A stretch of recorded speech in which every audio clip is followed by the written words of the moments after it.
Alright, I do believe we are live now. Get some music going on here. And I need to mute this over here. Yeah. Alright, looks like we're missing one today. Hopefully he'll show up.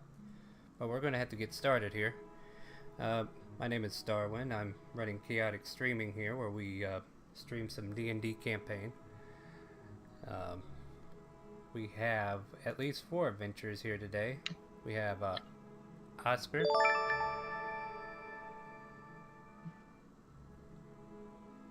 and we have Borden, we have Leo, we have Apollo. You guys want to say hi? Hello, people. Hello. Hey. Alright.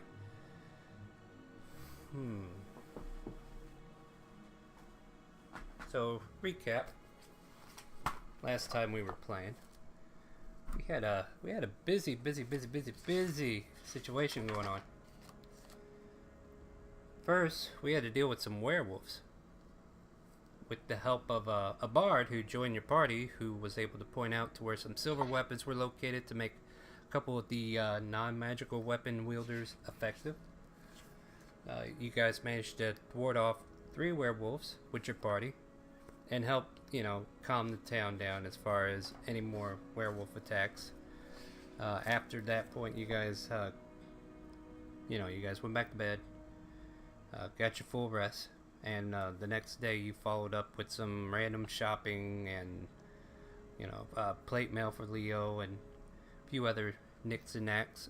And eventually you guys started trekking along with the Forge Master and the supplies he was going to bring back to the war camp. Well, let's see here. What happened after that? Somebody decided to go scouting, if I recall correctly. And they kind of wandered a little too far away.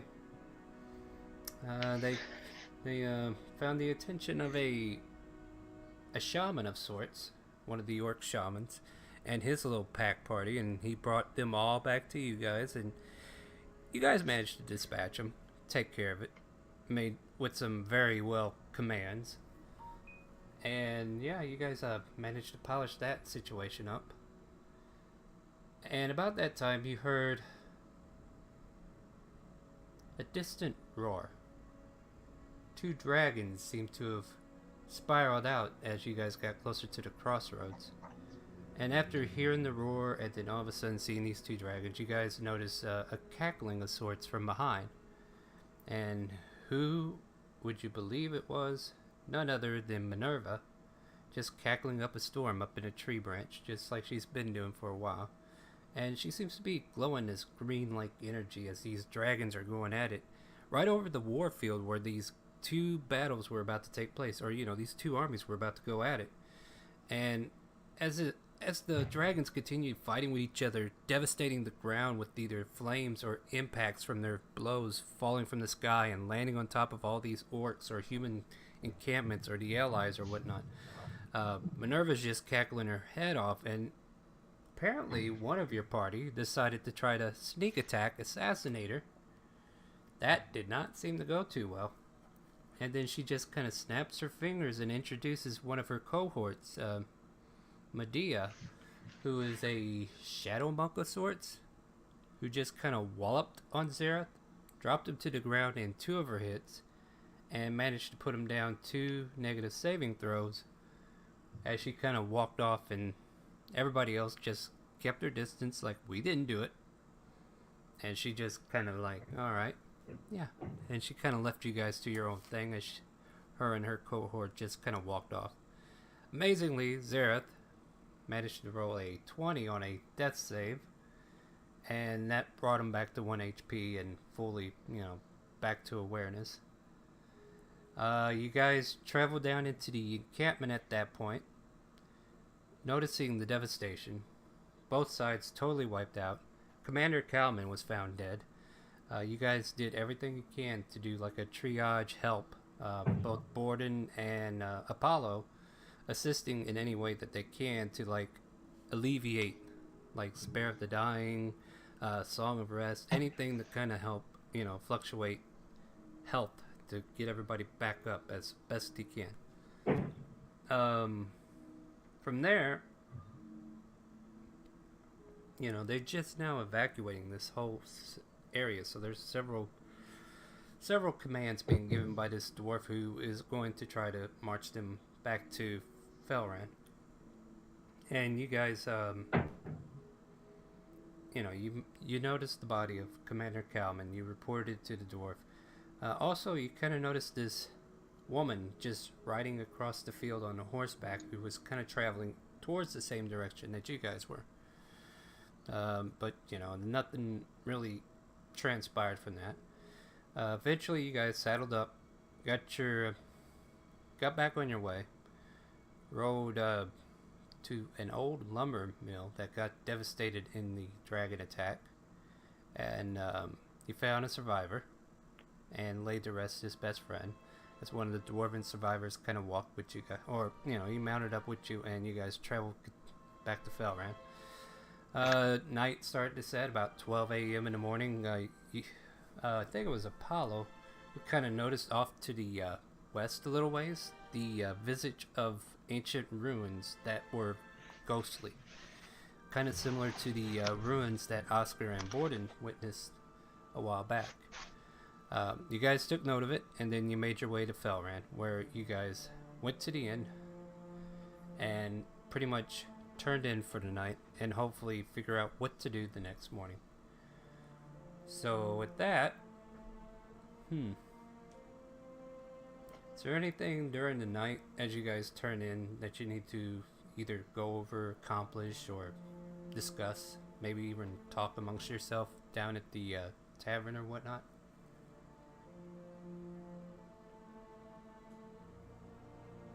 I mean, Borden himself is going to be just entirely wiped out pretty much at this point from just the mental stress of triage and the devastation that's been wrought by these dragons.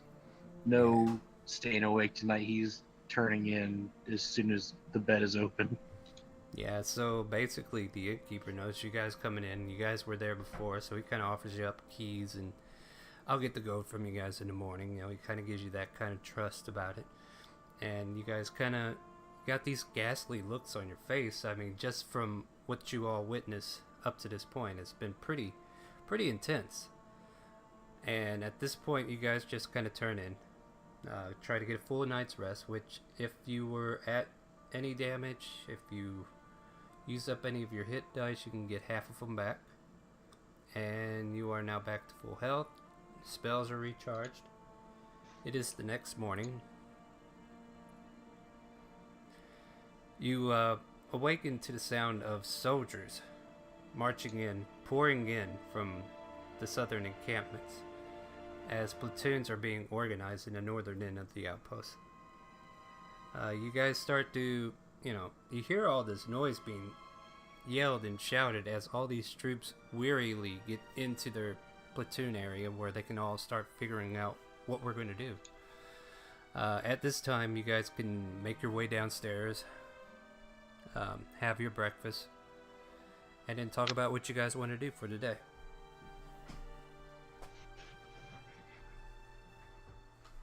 Don't be shy. Anybody could start. I'll get running at it. Well, First order of business. character, I'm terribly sorry. I'm going to take care of this next week, one way or another. What's going on? Apparently there's something new we get to fight over. Oh, hey, Zareth, welcome back. I was wondering when you notice he popped in. I don't hear a thing. That's why I didn't know. So he could have said something. It's awfully rude to interrupt. Yeah. I was just basically trying to extend the story as long as I could, going over what we can, give you a little time to get in. Alright, so everything alright? Yes, although I think next week I have to live off bread on Sundays. Okay. Well, let's worry about today for now. So, what's the situation, guys? We're all meeting down here at the tavern and having a meal. I'll approach the barkeeper, pay the knight's tab. and ask about Reginald. Well, you see, he let you know that Reginald checked out. I think he's heading back to Timor. We'll probably see him in a couple of days, but, you know, you might be better off just going to Timor and maybe find him over there. Reginald was for the dagger, right? Yes, that is Reginald's dagger.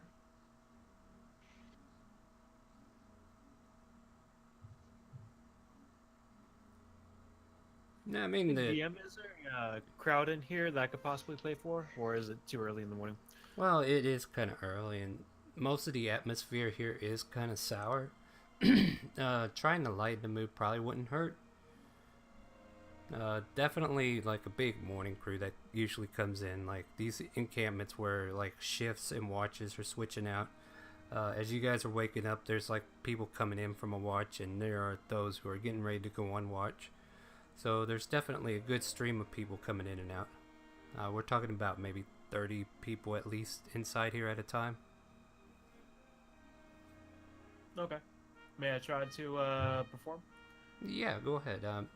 You go up to the barkeep and ask to perform, and he's like, yeah, that might not be a bad idea, but keep it soft, keep it low, don't play anything too intense. And with that, I'll go ahead and have you make a performance check.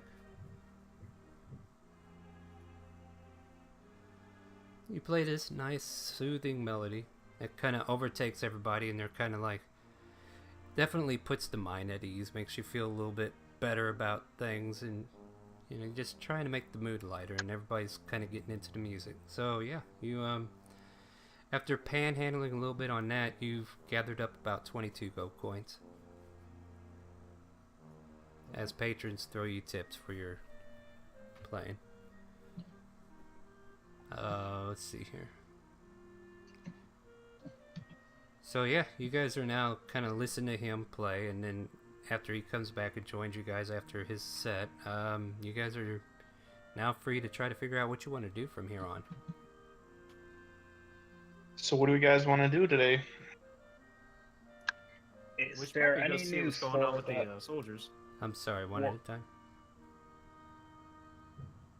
We should probably go see what's up with the soldiers, if they if something particular is going on today. Yeah, sure. I can ask around in a little bit. Also, we need to hunt down the new guy in charge to report back in with the blacksmith.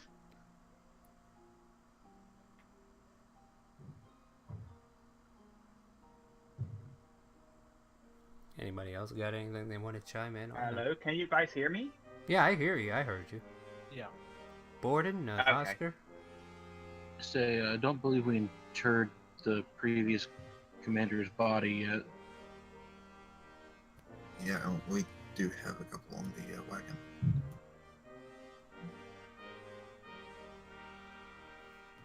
Did that worker we picked up ever, go anywhere? You picked up a dwarf from the lumber mill, but you buried his friend there. I heard, like before, a bedroll was used on Commander Calvin. However, you guys didn't have to take care of the body. They were going to bring it back.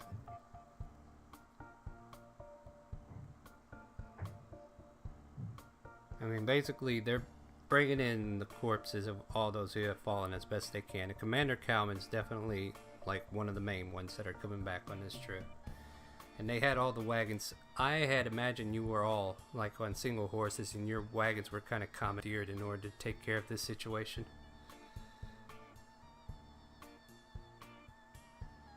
So you might want to report back to the command post just to see about getting the wagons back, if you so insist. However, it's up to you guys. What do you want to do? Well, Actually, swinging by the command post might not be a bad idea to get a general feel of the situation. What were you going to say, Oscar? I'm down with that. Nothing. No. I'm cool with that. Let's check it out. Alright, so you all kind of get ready and head out and head to the command outpost that you're familiar with. as you guys travel up to the command post, which is located like a little bit north of the inn that you're currently staying at, you notice a lot of soldiers off to the east side of the city are kind of piling in, just taking care of things. There's still like medical triage going on as well, as clerics are starting to pan out from different directions as well and trying to help, do whatever they can to get things back in order with the troops and keep them in good health. There are several guards that are guarding the gate, and you basically just show over your seal, your writs, and they invite you in. As you walk in there, you see this red-headed dwarf just trying to give orders out, and he noticed you guys. He's like, you again. Come on in. Go. Take care of the troops. And he kind of shoos off every assistant that he has in there, and he kind of looks at you guys as he's kind of taking over the post. That was a rough incident with them dragons, and did a rough number on many of our people. Yeah, I'm sorry for your loss. Well, many adventurers like yourself got caught up in that mess. Lucky for you guys, you weren't one of them. One of those accidents. We were sent out on an assignment by the previous commander. Yes. And we were sent to procure a blacksmith and some silver ore for possible were creatures that we were spotted in the area. No, that lot, I had some troops take them back home. I mean, at that point, it was kind of pointless for us to deal with that problem.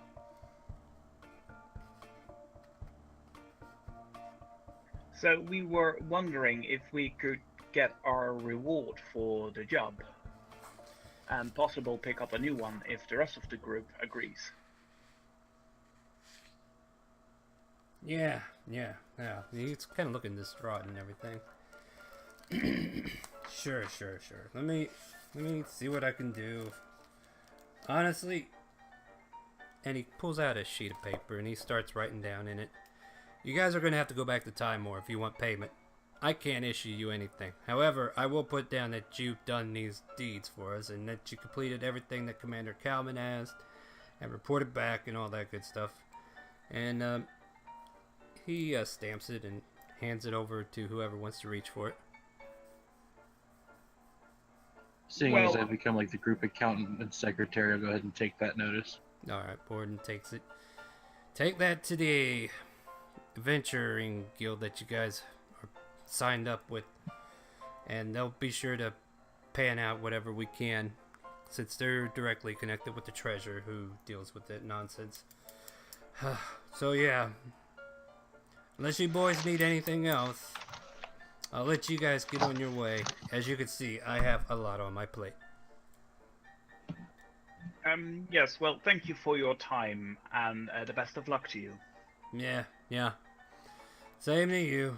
And he kind of rubs his forehead and just kind of stares off and looks at the map and this is just one big mess. And yeah, you guys are free to leave. Can I see anything on the map, like figures moved about or new battle lines drawn? If you're looking at the map, you can make a perception check.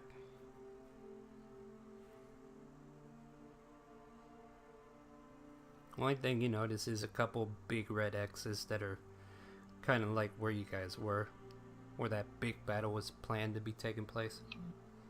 Other than that, nothing else. So as you guys are... Well, what are you doing? Oh no, that was it. I was just curious if I noticed something. Yeah, that's about all you notice. And as you walk out, Borden, you said you're holding back a little bit? Yeah. Alright, the dwarf kind of noticed you holding back. Is there something else?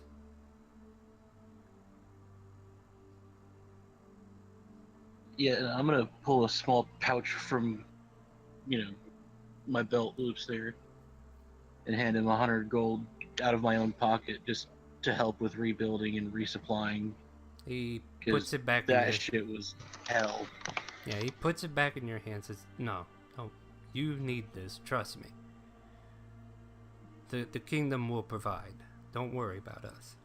I mean, we're an army after all. This is their casualty. They'll have to deal with it. You are a private citizen. We're here to protect you. Your donation don't have to be to us. If you're going to donate, take it to one of your temples. You read this wrong. Then what am I reading here? Donation. This. We have roots here now. You know, we've worked out of here for a while, and if I can supply something to assist in the safety of this place while we're gone, it's only right that I do. Well, I'm going to put it to you like this. It's not your right. You're an adventurer. You're not technically part of my army, and you definitely don't need to be giving me money. I'm the one who's supposed to be giving you money. However, I'm not the one in charge of that. So you guys go back to town, take care of the money problem with them, and keep your money. No, we're not needing your money. The problem is, we have a lot of soldiers who are in need of something else that monetary value cannot give them. So if you want to give anything to these soldiers, give them solace. Give them comfort. Keep your money. Your money's no good here. I'm not meaning this to be rude. It's just, it's not going to help. So keep your money. Use it to better yourself. That way you can better yourself to better them. Okay? Just let us take care of this problem our way. And he kind of points you out. I mean, he's not trying to be ill about it, but he's just... Yeah. I mean, no, you're matter of fact, go ahead and roll a persuasion check, because you might have influenced him a little bit. Yeah, Nope. yeah, no, he's kind of stubborn about it. And dwarves, man, you know, you're one of them. Oh yeah. No. So I it's like it makes perfect sense that he's in this mindset in your eyes. Like, well, I tried, you know, but that's all he's telling you. You know, just offer peace and solace. Don't need to give your money up. Keep your monetary value because you might need it for something else. So yeah, you guys are now walking out. Board comes out a little bit later after having that little discussion. You guys are out in the open area there. What do you want to do?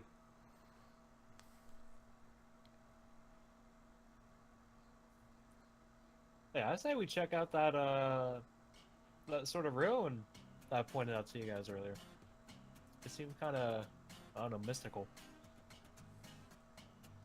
Yes, but that's to the south. We're supposed to be headed north, I believe. What's up north? If you're heading back to Timor, it's actually west. No, it's west. I thought we were. Yeah. Plus, isn't there an army approaching from that direction? There was something from the south until the dragons got to it. Yeah, south that were the orc army. Mm-hmm. You guys are forgetting which direction this was happening? Yeah, it was south. Yeah, down south. Yeah. Yeah, all that was south, and those armies got messed up. Both sides. So it wasn't just the allies that got casualties. The orc armies got devastated in the process. So everybody retreated back from wherever they came from.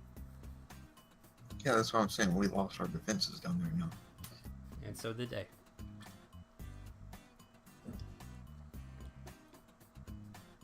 So the best course of action is probably just to go back to the city right now and let the kingdom solve this mess, and check in a bit and see if we can provide some help later.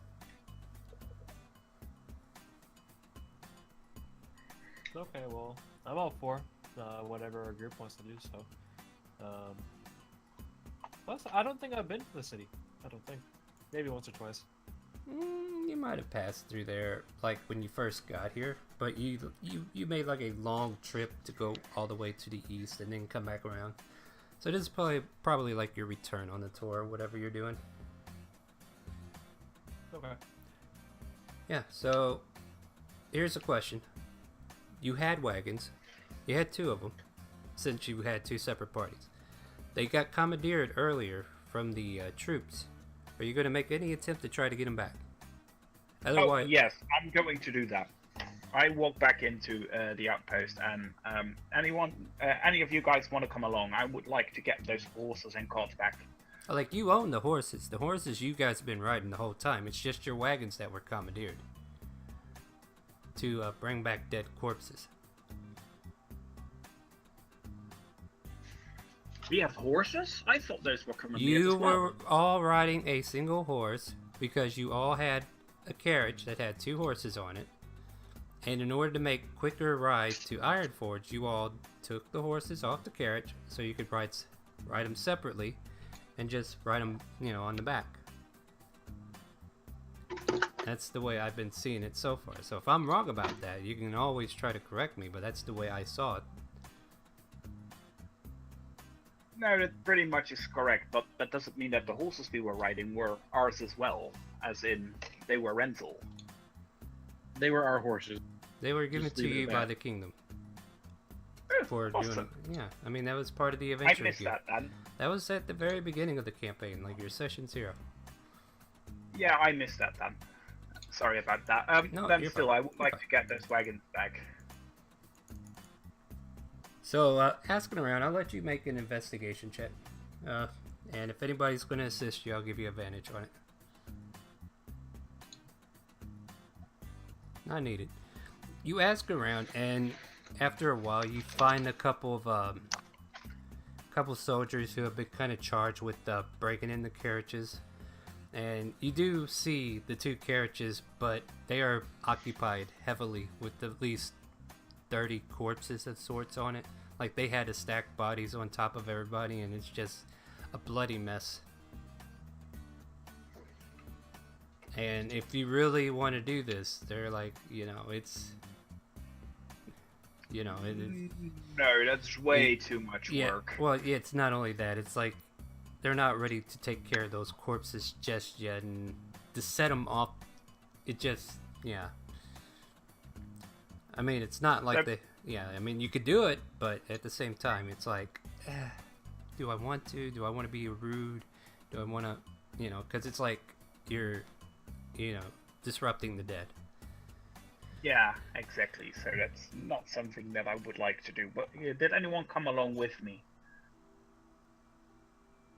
Guess not. Then I just turn around. Yeah, you go back to the party and you inform them that you found out that, well, there's a lot of corpses on them and they're kind of using them. They do inform you that if you check back after however long it takes, that they'll try to keep your carts in the military stables that are there. So you might want to check back if you ever come back this way to get your wagons. But yeah, they are currently in use, so with that information... Oh, go ahead. So I'm not entirely sure how badly we need said wagons with our recent bag purchase. I'm fine with just the horses. I don't think we need the wagons. I think they need them more than we do right now. Yeah, probably. That, and should the worst come to worst, we get off on the taxes, so to speak. Oh, that can be arranged. Yeah, so... We're not adding tax evasion to your rogue's playlist. Am I proficient in that? I don't know. Do you have No. Maybe. I don't know. But right now you guys want to try to figure out where you want to go. It's getting to be about 11 a.m. now, after all this nonsense you've been put through. Well, I say we start our trek towards Timor. Yeah, I agree. Alright, so going on horseback, back to Timor, it'll probably take you about a day and a half. So you will need to camp out at least once, you figure. So if there's any supplies or anything you want to get before you leave, or any characters you want to chat up with before things get, to that point to where you leave.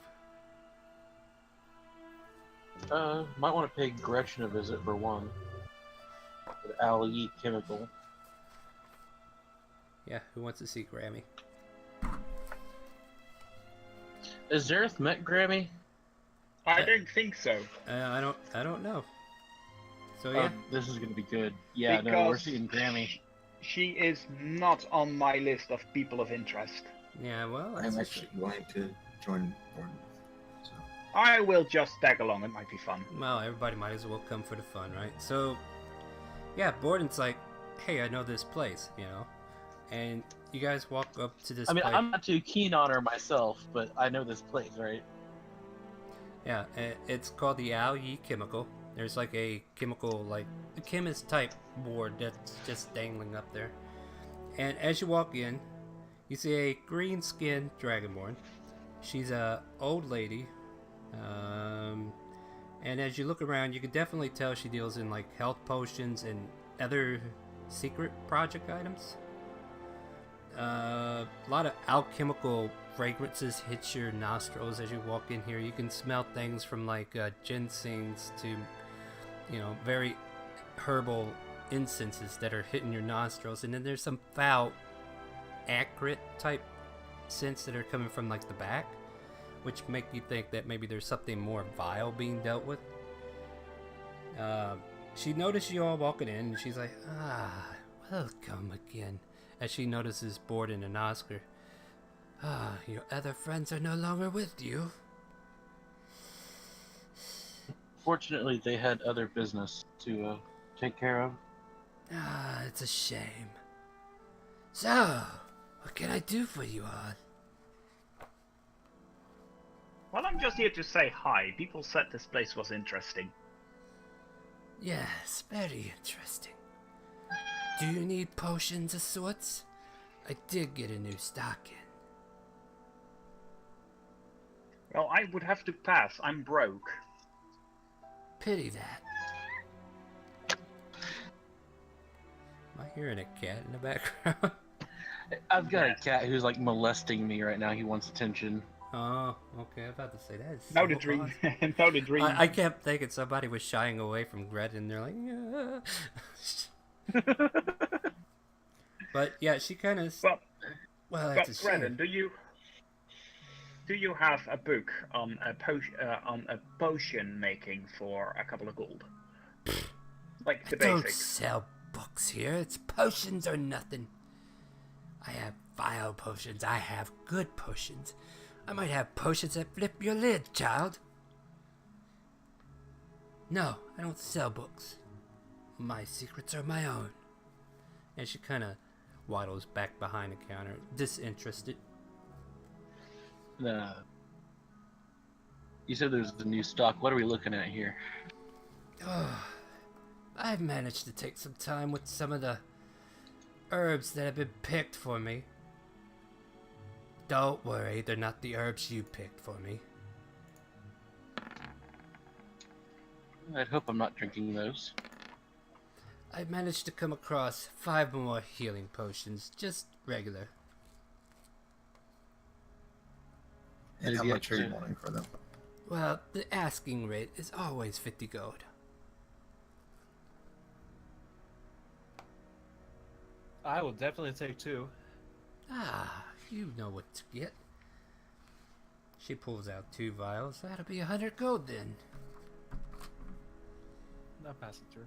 Alright, she takes your 100 gold. She passes you 2 vials. Could you possibly give me one for 30 gold? I did help with your forging your resources. You did, didn't you? I'll let you roll persuasion. Damn. Not bad. She'll tell you, look, I'm trying to run a business here, but knowing how you kids have been helping me out, and she kind of walks over towards you and pats you on your cheek, and she's like, I'll do it for 40. How about that? Okay. And I will give her 40 gold. Alright, she holds out her clawed hand, and she takes the 40 gold into her possession and passes you just the 1 vial. Yeah, I'll be picking up the other 2. I'm assuming it's safe enough to ask for the same deal. Very well. I know you 2 together, so yes, 80 gold. Now, do you need something more vile, more deadly? I'm not in that business. I'm sorry. No, very well. But you know, sometimes things have to be done. I will ask one thing. Is your offer still on the table? Which one? For the potion that we talked about last time. Oh, was this the bargain for the one potion? Stone Giant. Yeah. And what was... Just remind me real quick. What'd I tell you? I got 5,000 for the other, and this was lower quality. I think, like slightly lower. I think she offered you like 3,000. I don't Sounds know. about right. Yeah, she's like, you still have that potion with you then? I do. And she kind of considers it for a minute. She's like, it's been a while. I've kind of thought about it. I'll offer you 2,000 instead for it. Otherwise, you could take it elsewhere. But the offer was 3,000 last time. That was when you first met me. How about we split the difference, 2,500? Make a persuasion.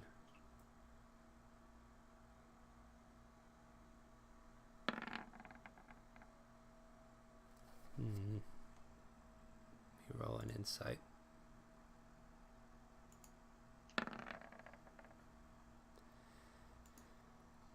No, sorry. I'll do it for 2,200. I mean, I know you're trying, kid. 2,200 and a small potion of healing. Well, I We already just bought her sold. out, I think. Yeah, you just bought her out. I could give you this green one instead. Can I make an Arcana check to see if I know what it is? Yeah, go ahead. She kind of holds up the vial and you kind of look at it real quickly. And then she notices how you're kind of struggling. She's like pointing out, no, child. Remember, I taught you about this Arcana stuff. And she kind of gives you a little bit more glimpse. It's actually poison. You lace your dagger with it or something, and then you do an extra bit of damage to the person you're trying to stab. I'm sorry, but I don't have any use for this. Well, that's all I can offer you. You just bought out all my Can healing I- potions. Can I nudge Oscar to take that poison? You're wanting to buy it? Just like I said, I'm broke. Okay, Well, then you need to talk to your I friend. may regret this, but I'm assuming that I overheard the. So I got closer to Oscar and give him a poke on the shoulders, like take the vial. I'm going to regret this. I know. I'll take the 2,200 in the vial, Well, very well then. And and I will let me. pass the vial off to Zareth. All right, and then she'll take that potion of strength from you, so you can mark that off. Well then, children, is there anything else we need to go over? Perhaps you I believe can. that covers it. Perhaps in your travels, if you find any more belladonna, or maybe some death bells, you come back and see me.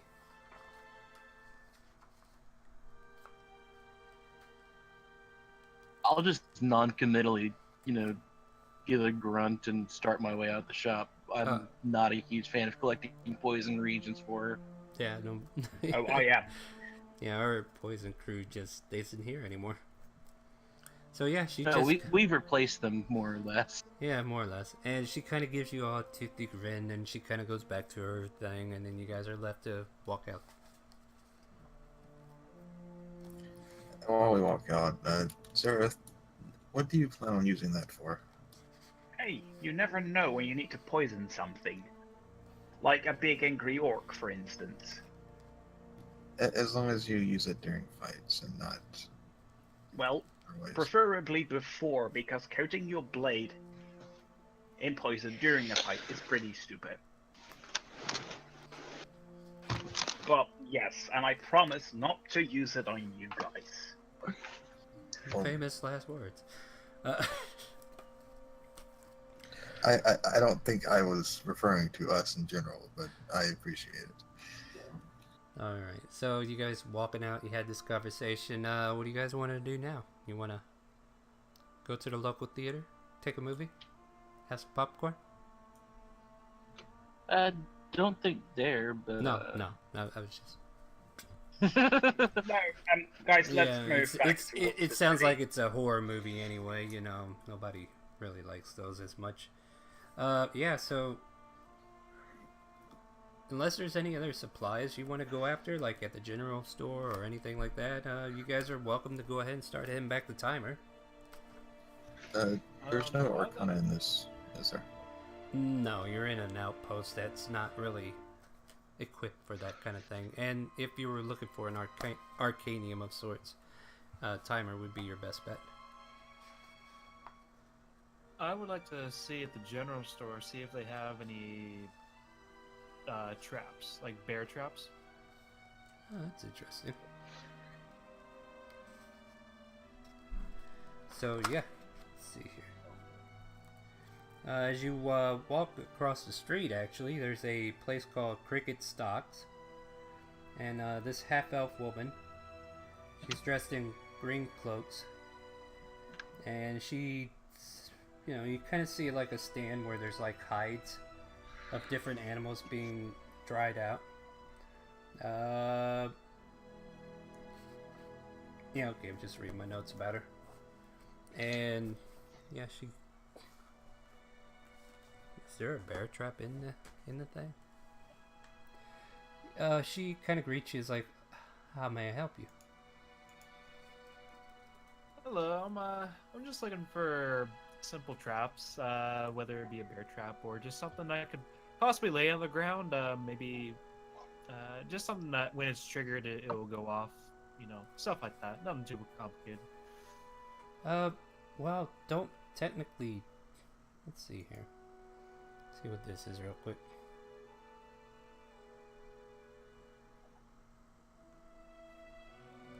I have some hunting traps. Yeah, it would make sense that she would have some traps since she deals with hides and whatnot. I was just trying to reason that out. Yeah, she says I have a decent amount of hunting traps if you want to take those. Unless you're looking for something bigger, I guess. And like what she's showing you is like little small versions of the bear trap. Looks like they could catch like a raccoon or a squirrel or something similar in size. Are you looking for something bigger than this, or what exactly do you plan on doing? I mean, tell me what you need Just, so I can. It's just something that would, I guess, catch just a humanoid's leg or something. Nothing too big. So perhaps a. Can you sound any shiftier? Just out of character. Yeah. You want something? No. Oh, so yeah. Yeah, that doesn't Probably, sound. That doesn't if it had sound. to be something like a bear trap, it'd probably be like a foot in diameter or something like that. Yeah. So she kind of considers what you're asking her, and she's like, "Well, do have a couple of mechanisms for bears that would probably do what you're asking, because you know, sometimes you gotta show them orcs who are boss, right? They walk on your land, you just put them down. You know, you gotta trap them and knock them out. You gotta take care of that problem. You gotta nip it right in the bud. Literally, you have to trap them right there and make it smack right on the ass and make sure they don't, you know. But yeah, she kind of pulls out a couple bear traps that she has on hand and says, "Look, 25 gold each." I'll consider it. I'll take them. You take them. All right, she I'll hands take, you. I'll take just one though, just one. All right, I'm gonna do some fly thinking on this. On this here, it's gonna be a dex save DC 15 if the trap's not noticed, and you know, however well you hide the trap will determine whether or not they can perceive it. So that'll be something that we figure out beforehand. So whenever you use this trap, you must hide it if you want it to be hidden, and then your your stealth check on the trap will be used to determine perception for the enemy. And then if the enemy doesn't see it, they'll get a DC 15 dex save to be ensnared. If they fail that save, they will get snared and take 2d8 piercing damage.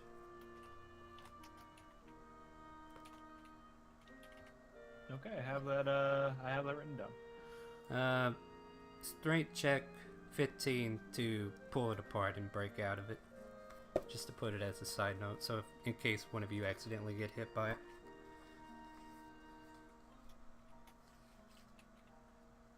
And she takes your 50 gold and hands you these 2 bear traps. Everybody's giving you this odd look. Oh, I'm just gonna be getting the one. Oh, just the one. Alright, so you get one. And she kind of glares around. Anything else for you guys? I mean, I know you're all here as a group. I think just Do you rationing. have any arrows for sale by any chance? Yeah, sure. Arrows. I have ammunition. Quiver of arrows, which is 20, is 1 gold piece per. So if you want... If you could give me one, please. Yeah, sure, certainly. So however many gold you want to hand her is how many quivers she'll have for you. Up to 5. I just give her 1 gold. Alright, so she gives you a quiver of 20 arrows, so go ahead and add that to your lot. And yeah, anybody else needing anything else? Rations, oil flasks, whatever you need. No, thank you. I'm still good on my rations. How's everybody else doing? You need anything? I'm fine. Figure these rations are, hardtack and dried jerky. I'll pick up a week's worth. Alright, Just so they're on hand. yeah, they're 5 silver per one. So, 35 silver total. yeah, 3.5 gold.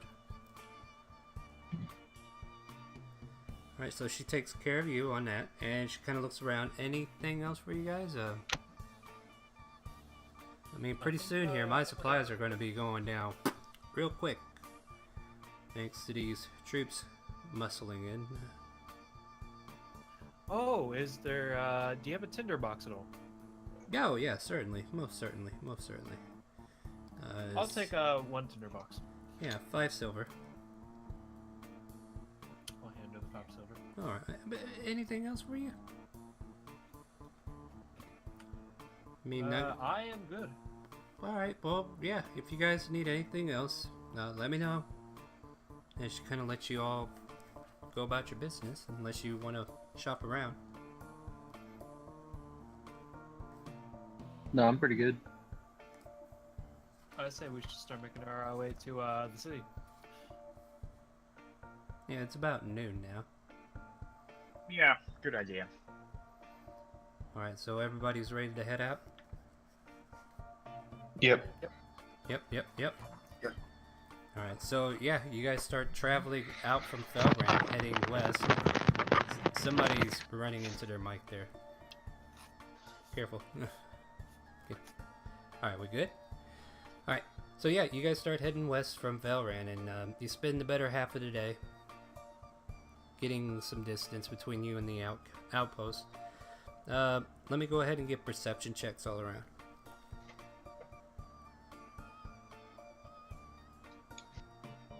I've got a passive 19. Can I just use that? Come on. No, you can't. It's just something you actively see. What does Oscar? As you guys are kind of traveling along, out of the corner of your eye, off to like a side ditch in the road, you kind of notice a red bundle of fur. It's like dog size. Not very big, but you hear some whimpering. Like, and there's some pushing through the bushes and whatnot. I will jump off my horse to go check on it. Yeah, so everybody sees Oscar kind of jump off his horse to go down into this little ditch area to check on whatever it is he saw. None of you were aware of it, but he just kind of caught it out of the corner of his eyes. I stop and get off my horse as well to see what he's doing. Alright. I'm gonna have my mage. I'm gonna cast Mage Hand and have it be near him. Sounds familiar. Alright, so yeah, as you get down into this ditch, you kind of notice this red bundle of fur is a black muzzle, white around the eyes. It's a fox. Black tipped ears, red for the most part. And he looks like his right forward paw is a little shifted, like it's not naturally bending the way it should. And he's just kind of laying there in pain. I will. What about the noise that's in the forest that you said? No, he's making the noise. He's whimpering in pain. I assume the rustling bushes was him moving around a little bit. Yeah. It was the fox trying to get up, but he's hurting so bad. He was whimpering in pain, and that was what you were hearing. Uh, I'll call for Warden. Well, call for him. Warden, Yes. could you come here for a second? I'll go ahead and dismount then and get down in the ditch. Yeah, you trudge over there and you see this little red fox. He's whimpering. He looks like he's very hurt. It's not quite adult age. Definitely looks kind of youngish, but it's not like a pup or whatnot. So, but its right paw is just kind of dangling a bit, like it got broken or something. Okay, so out of character, is Cure Wounds a cantrip? No, there are no healing cantrips. That'd be a little broken. I'm gonna put that one Yeah, out. I got to thinking about that. Yeah. Like I think believe druid. it's level 1. I think druids have like I don't remember if gooseberry is like. Or what is it? Yeah, gooseberry restores 1 health. Yeah, but I was thinking, is that a cantrip? I don't know. No, it's a first level. Okay, so yeah, everything that heals is first level. Like I was thinking that might have been the only exception, but I didn't know the level because I don't work with druids very often. I will ask Barton. Barton, do you mind healing him real quick?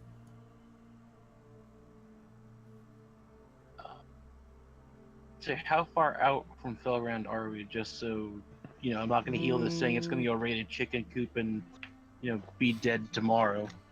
It's about 3 or 4 hours away that you've been. Like you're not in any immediate town vicinity per se. Though you're not really sure if there's any hamlets around here or whatnot.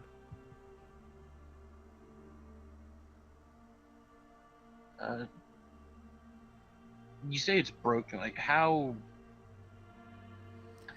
How is it broke? Is that determinable? Like, does it look like a crushing injury? Or Make a survival check if you're going to examine him. From what you could tell, it's like he ran into something or something snapped his leg or he got hit in a way that just kind of threw him into the ditch. I mean, that's about the best you could tell. Oscar, if you want to make a survival, you can do so as well. I'm gonna be actively looking around, see if anything is just coming around us well. All right, go ahead and make Anything's a passing. perception. Yeah, Oscar, you ascertain about the same thing. Paulo, you're just kind of keeping an eye out. Don't notice anything offhand. There might be like a distant carriage that was ahead of you that's kind of just pulling off further, but nothing directly around you guys at the moment. But no, you just have this wounded fox who is just kind of hurting. I'll go dismount go and ahead walk and- over there, and then I'll take my glove off and go ahead and grab the fox's broken leg, and lay on hands for 4 hit points. Yeah, alright, that'll work. The fox kind of looks up at you, and his leg kind of snaps back into place. There's this small, sickening as the bone kind of resets. And then all of a sudden, the fox is kind of able to stand again, and he looks up, and he kind of tries to lick towards your face, Leo. Oh, it's got it's a full helm on the head. Yeah, so if you got your full helm on. Yeah. He's kind of looking towards your face, and he's tasting the metal helm right now, and he's like, he starts bouncing around a little bit and kind of testing out his leg, making sure he can stand, and he's letting out happy yelps at this point. All right, then I'll hop back on my horse. All right, well, there you go. The fox is healed, guys. What do you want to do? Can we take it with us to train, maybe? What are you gonna use I don't want to know what you're gonna use a fox for. If you're gonna, Me neither, that's why I asked. I will just try to pick the fox up. Make an animal handling check. I mean, even though you did a good deed to check on him, Leo was the one that initially healed it. See how he treats you. He kind of lets you pick him up, but he's kind of struggling a little bit. but you do have him in hand. He's about 10 to 15 pounds. And he's got like black paws, white fur over the paws, and then it goes into the red coat as you get a better look at the lower limbs. Okay, I will, I guess, put him back down. I was just seeing if, like, he would scratch me or whatever. Okay, yeah, well, And, look at you. yeah. I guess I'll pet him and then get back on my horse and go.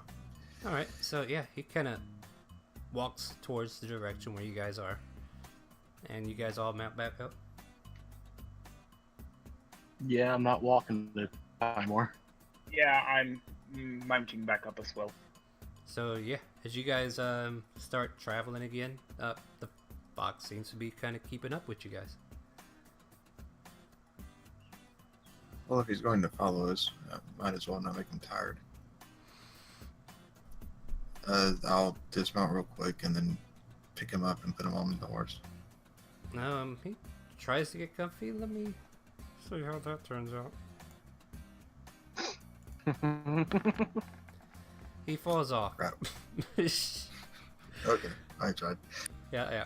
He fell off. He kind of balanced himself there for a second. Then he's like, "Nope, I'm gonna walk or whatever." Alright, how big of a fox are we talking about exactly here? Like, would he fit in a saddlebag? Because It's like kind of like a beagle size, like a full-grown beagle. In a way, maybe a little smaller than that.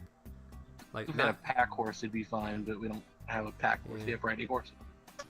I do Yeah. have a backpack. I could just put him in that. That'd be uncomfortable. You have though, to wouldn't empty the backpack out though. Yeah, that'd be uncomfy as hell too. And what we can do is trying to lay him over the saddle, so that he hangs over it. But that won't be very nice either. Just let him follow us. Let him follow. Let's see what he does. Yeah, and you guys kind of came across him about near like the evening hours, or well, I said it was about 4 hours out. You're about 4 p.m.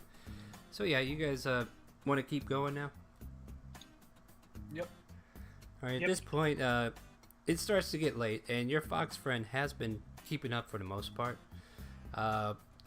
Sunlight's starting to fade. It's getting to be about 7 in the evening or so, and at this point, let's make perception checks to see if we can find a good camping spot.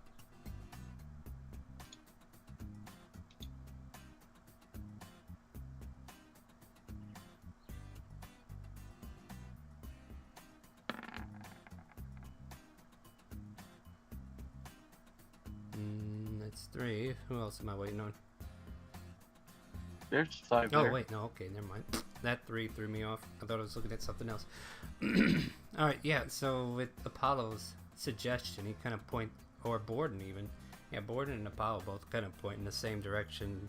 You find a little outcropping of stones that are kind of off to the side of the road. And it looks like it used to be a camp at one point, as there's like a small burned out pit-like area in the middle of these rocks. So you guys kind of pull off here and you can tie your horses down and make camp. Is there any signs of the previous people that this camp belonged to? Like what are you looking for exactly?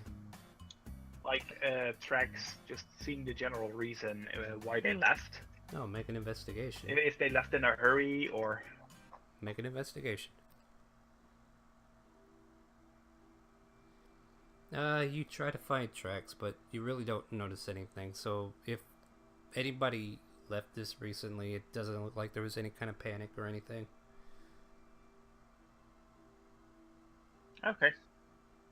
Alright, so you guys are setting up camp. I need to know the watch order. Like, who's going to be taking watch? I take first watch. Before we actually set up camp, I will go to Borden. We do have that key, don't we? I'm not entirely sure this would be the greatest use of it quite yet.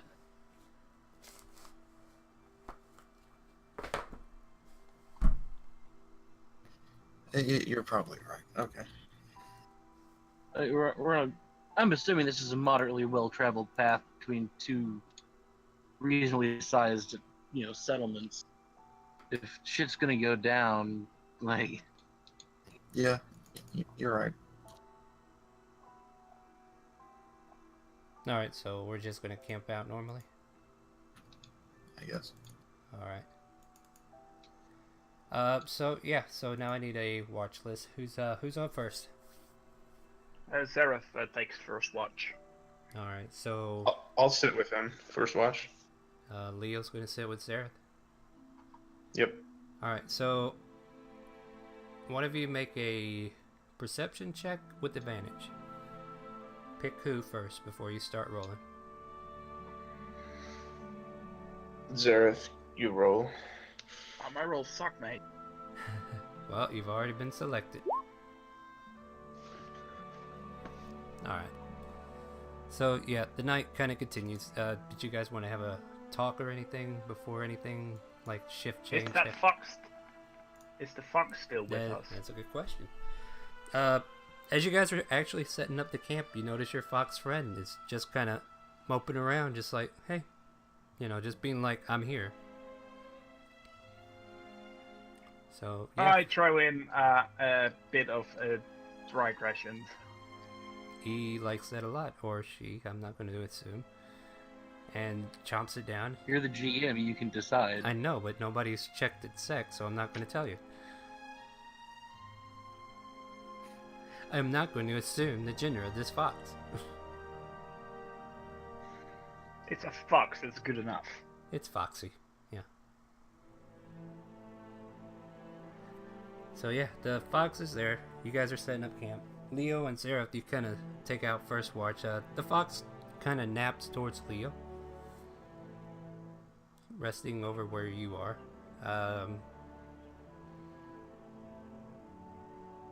Night passes pretty much uneventful.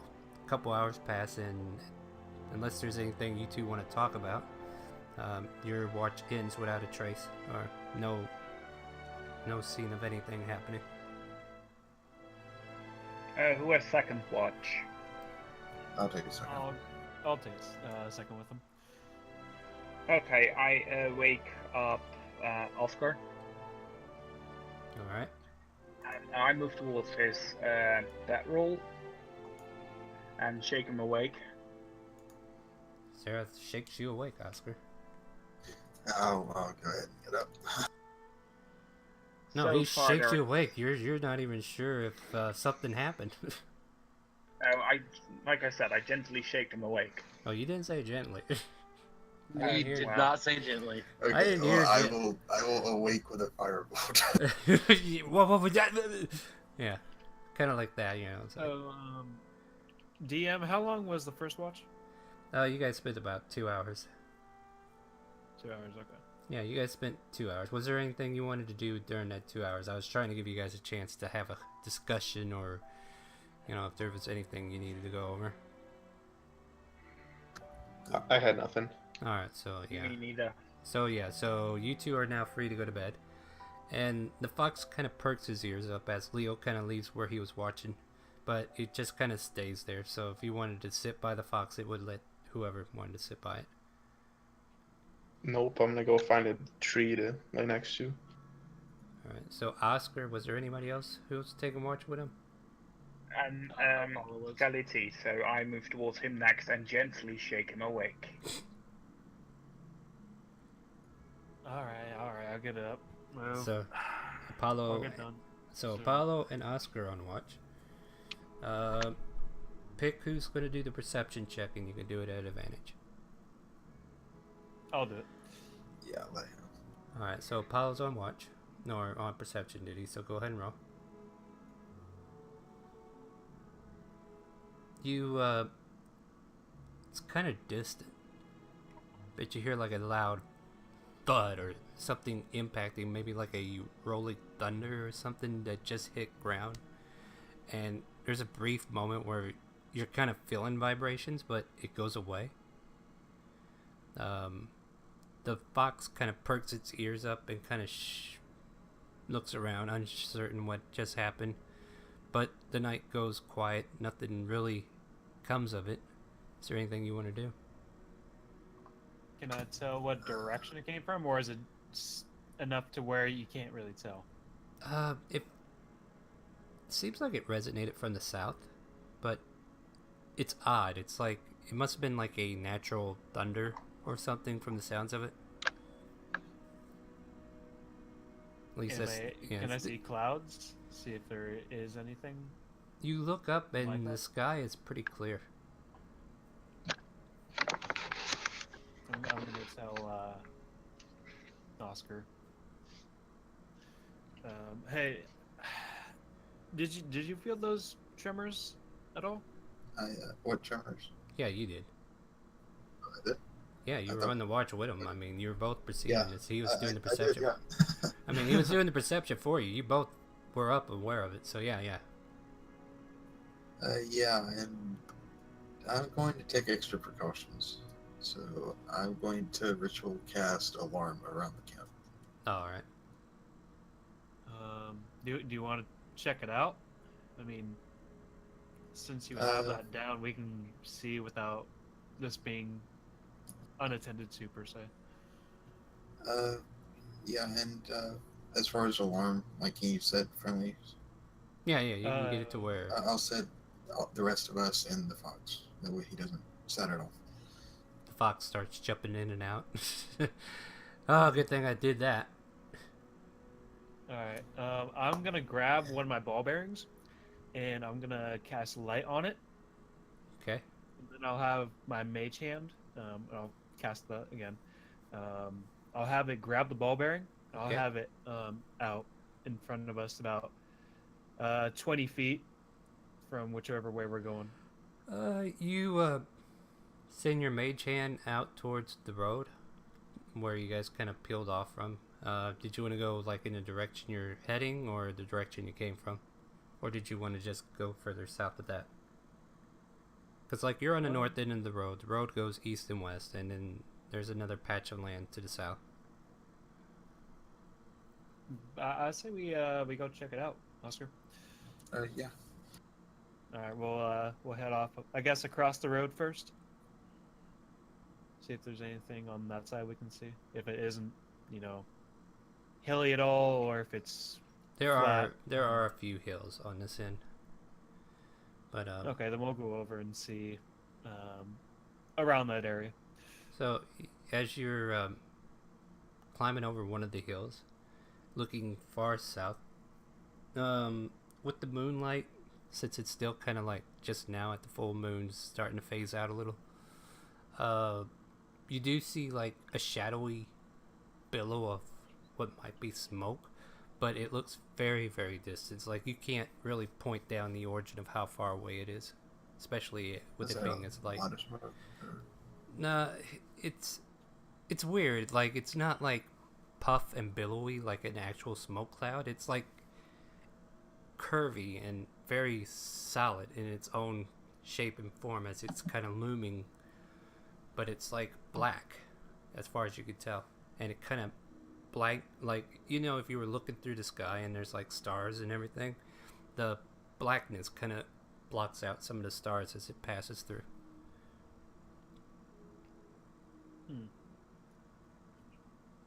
Do you want to give this a further look?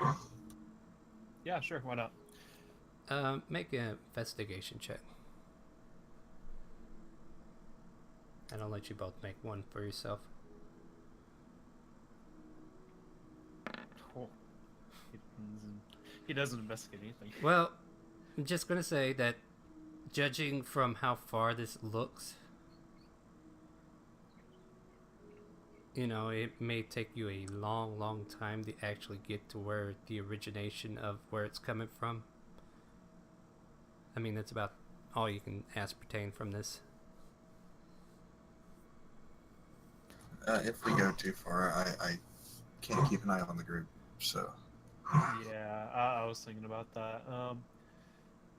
How about after we're done with our rest and everything, how about we see this in the morning? Okay. All right, we'll start heading back to the camp. Alright, so you guys head back. Can Yeah, go Can ahead. I cast a ritual like while walking, or No, you have to actually be sitting down doing it for 10 minutes or however it is. Okay. So anything else you want to do while your watch is going? We're in a like formation of rocks. I'll just use detect magic just to see what happens. Range on that is what? 30. Yeah, you 30 cast feet, I wanna detect magic, and the only thing you detect is everything you guys are putting out. Okay.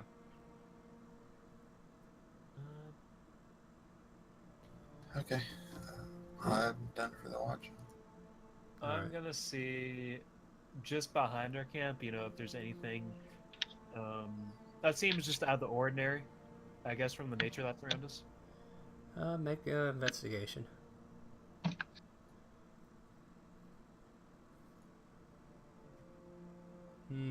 Nothing out of the ordinary. I mean, northern region looks pretty stable as far as it could be. I mean, from what you can tell, it's just an open field. Kind of looms. There's a little bit of foresty, like there's trees, but they're not as dense as where you were. I mean, they're kind of more sparse. So yeah, you just not really picking up anything that catches you as weird or odd or out of place. Okay. I'll return to the camp and finish the Yeah, watch. yeah, your watch pretty much goes uneventful from this point. And the fox kind of curls up next to wherever Leo's sleeping and just kind of sleeps there.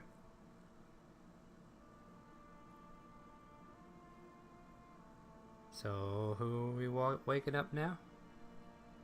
The only one left. I'll go wake up Barton.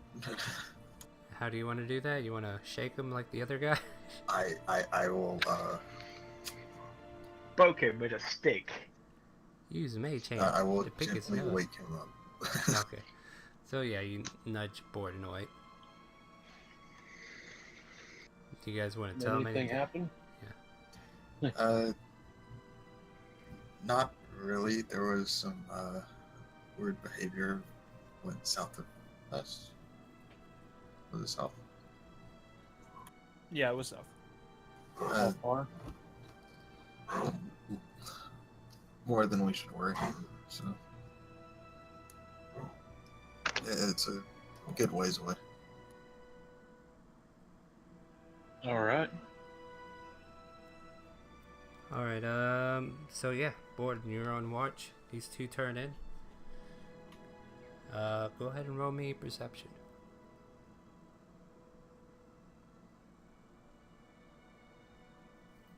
Could my light spell still be going on with the ball bearing? Well, actually, no, it can. Never No, you go unconscious, so does your spell. But, See, I've got How this about- +4 mod, but I don't think I rolled above a 15. Except for the campsite finding. you know, Razor, I was having that flashback to when Sivir rolled low on his watch. Yeah, don't do that, please. You sure? Don't do that. Yes. Great. Oh, okay. No. I actually got that's somewhere else. All right. So anyway, yeah. But no, your watch is pretty quiet. With that perception, you can't quite make it out, but every now and then you do get this dark feeling, I guess you can say. Like it's not dread or anything, but it just feels kind of dark. Leo, I would like for you to roll me.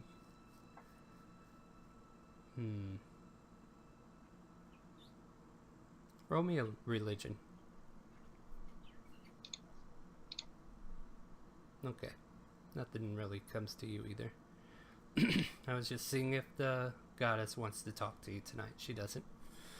So yeah, with that, morning comes, sun starts to rise. Your watch goes without a trace. Like no harm, no foul, nothing comes in to disturb you guys. You do notice as you guys are getting up, like a few wagons there start traveling in different directions, either towards Timor or towards Felran.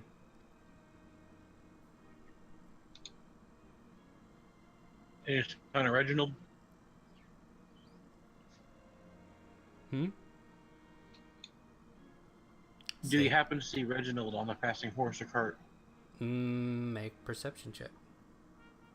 I'm also going to be looking for him because I kind of want to get his dagger back. Yeah, Borden, you got a good look, and no, you don't see him. Same for you, Oscar. You managed to take a quick scan, and you're like, okay, it's not with those groups.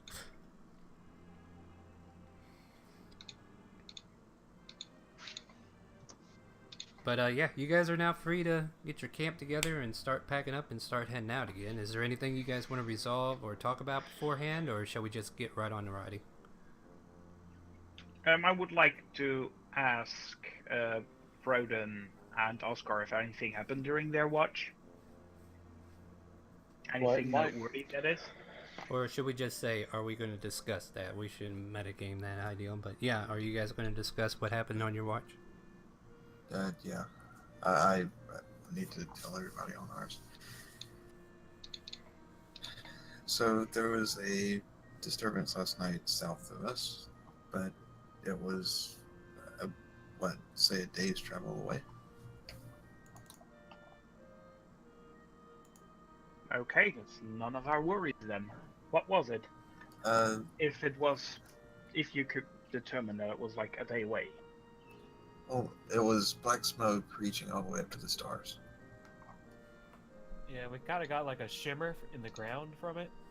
I don't know, there's nothing else besides that too much. It seemed pretty far away though. Borden, you look up to the lit sky and you still see that black energy or whatever it is radiating from the south.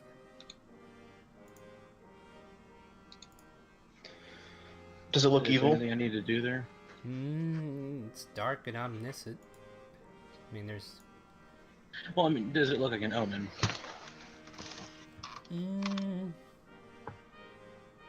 Make a religion check.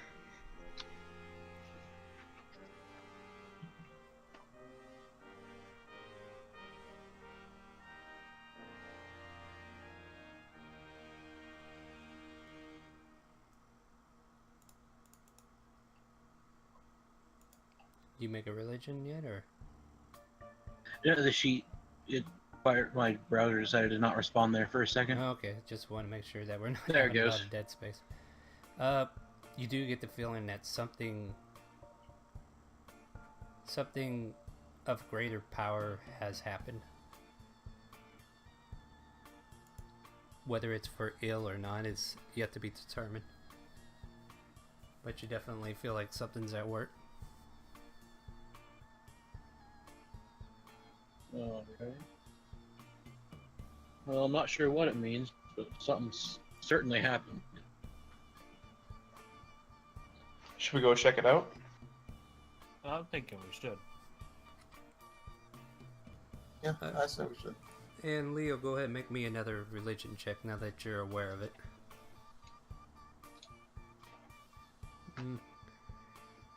You do feel like you should check this out just from some divinational portion, but it's not strong or anything, but it definitely feels like something you want to look into. I think we should go check it out. I get the bad feeling about this. Alright, so everybody kind of gets on their horse. And how do you want to Oh boy, progress? taking horses through the wilderness. This ought to be good. Yeah, this ought to be great. Don't worry about it.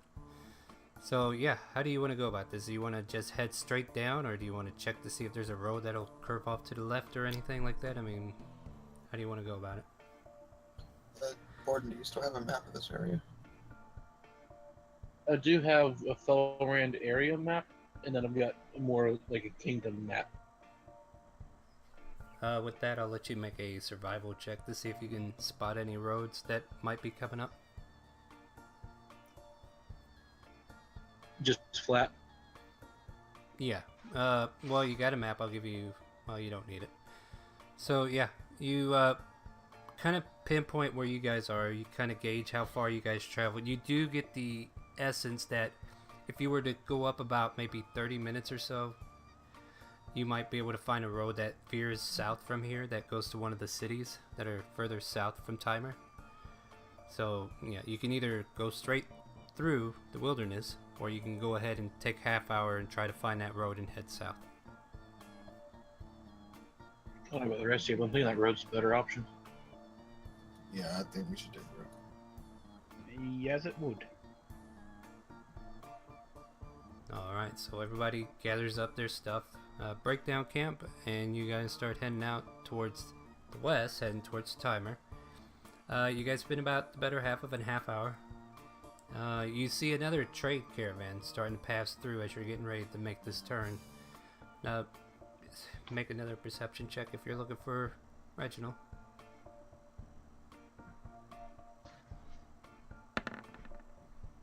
See, if he's not there, I want to know where he's at down to the. Yeah, he's not on there. So yeah, you guys, like, you know he's not there. Like, you are positive. Like, you actually got to see every single person that was in that carriage. No halfling. So yeah, they pass by, and they're going towards Felran. You guys see this road that turns south, and you know you can keep going west to go to Timor, or you can turn south. There's actually a road post here. I have to recall.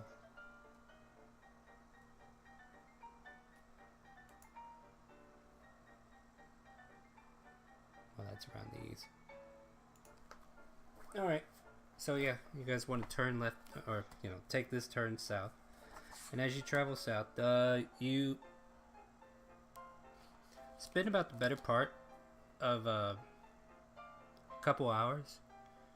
And you do see this black mist still radiating from wherever it was coming from.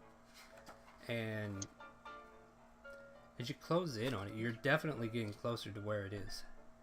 You notice a black temple. The temple seems to be... No, it's just out here in the middle of nowhere, but it's on the side of this road, and you're fixing to come up on it. It's about 100, 200 feet away.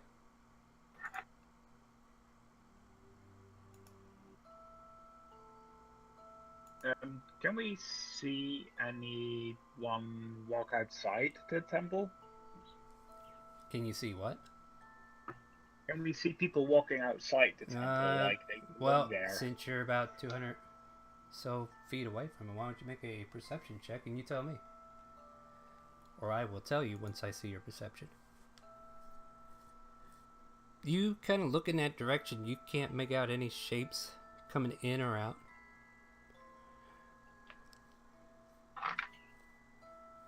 Would I recognize this temple structure? Like, would I know what god this is a temple to? It feels very polar opposite to what you're serving. Okay.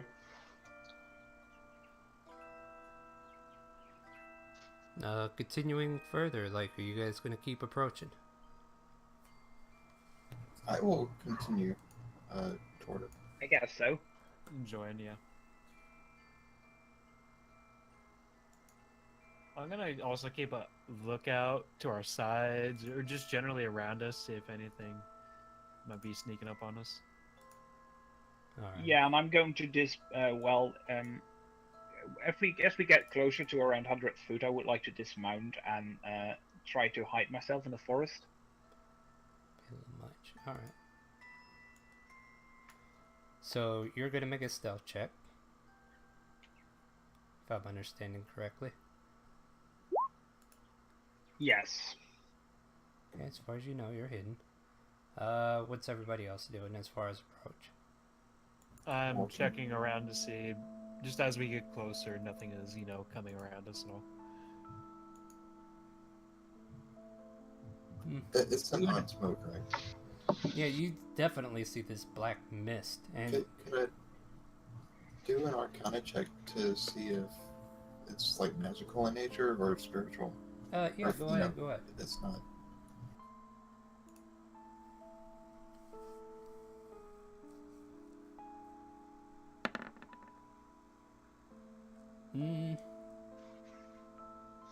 Yeah, you definitely feel a sense of magic here. As far as identifying what exactly it is, you feel like you might need to get further in, but it's not that the temple is giving off the black smoke, but there's like something that's either breaking down or deteriorating, and it's letting off this black mist.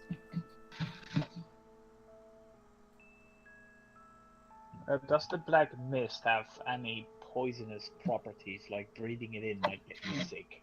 You have no idea. Go find out. What do I press? You don't press anything. You don't know. I mean, you're not in the vicinity of the mist.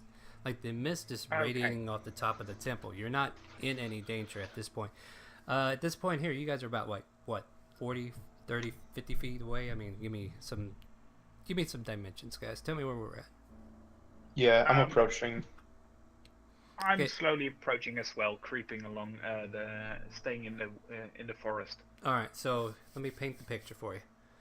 It's a black temple made out of black marble, like black, onyx black, like super black. And as you approach, there's like stone-looking doors in the front. And as you approach, the doors are kind of halfway open. And this mist is kind of shimmering out from the doorway and just floating up into the air. Do we see anyone walking No. around the temple? No. I will let Oscar make a history check, and I will let Leo make a religion. And I will let Borden make a religion as well.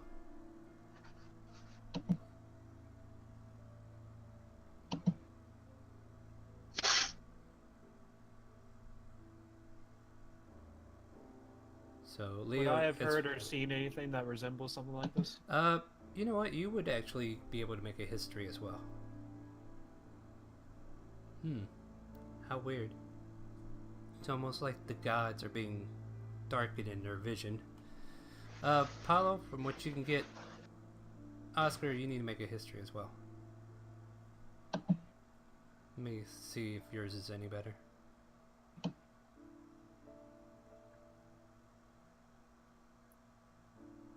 Better?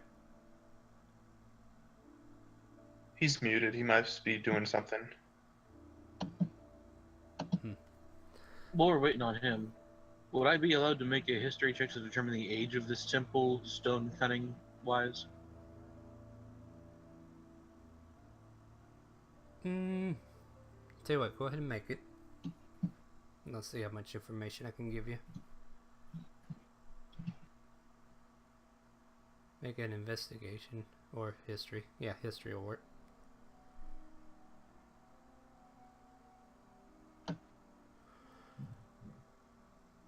And double your proficiency.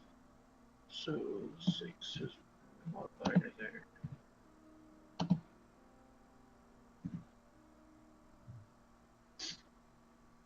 This is crap. I mean, the stone looks like it's been purely carved out. Like, it feels like it doesn't even look like it's been aged, but you definitely get the sense just by looking at the land around that some time has passed since this place was built. It's not like this temple came out of nowhere, but however, it's just here.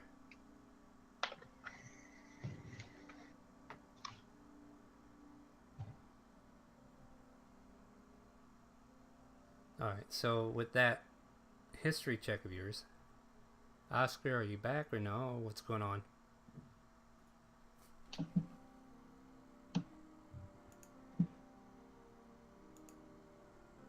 I don't think so yet. Yeah, he's still muted. Alright. This temple definitely belongs to a god. And just judging from the nature of its coloration and the energy that this place seems to emit, it would be probably a good bet to say that it might belong to the god of darkness.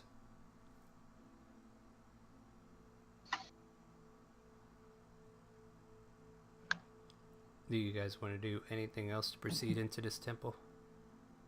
I would like to take a quick look inside, yes.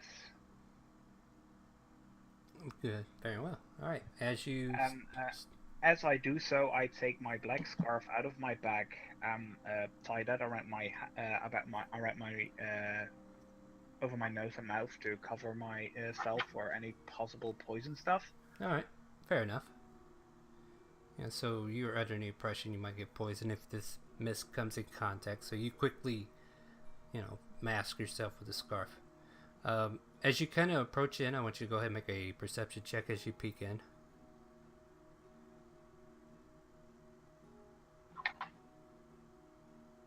Yeah, you see the foray, the entrance of the place, and then there's like another doorway that leads deeper in. You can't quite make out what is fully going on yet, at least from this position. So if you wanted to investigate further, you'd have to actually enter the temple and approach the doors. I'll dismount and throw the doors open and walk in. Is that Leo? Yep, Yeah. that's Leo. All right. So yeah. As you do that, I pull him back, All right. So Leo I kind shook of him off. and I would like to check for traps. Well, all right. Go ahead and make your investigation for traps.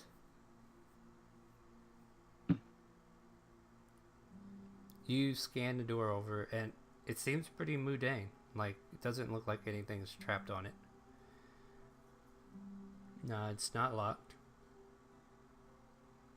And- Okay, then I guess it's safe, and I give Leo a push forward so that he can walk in through that door. All right. So Leo, You first.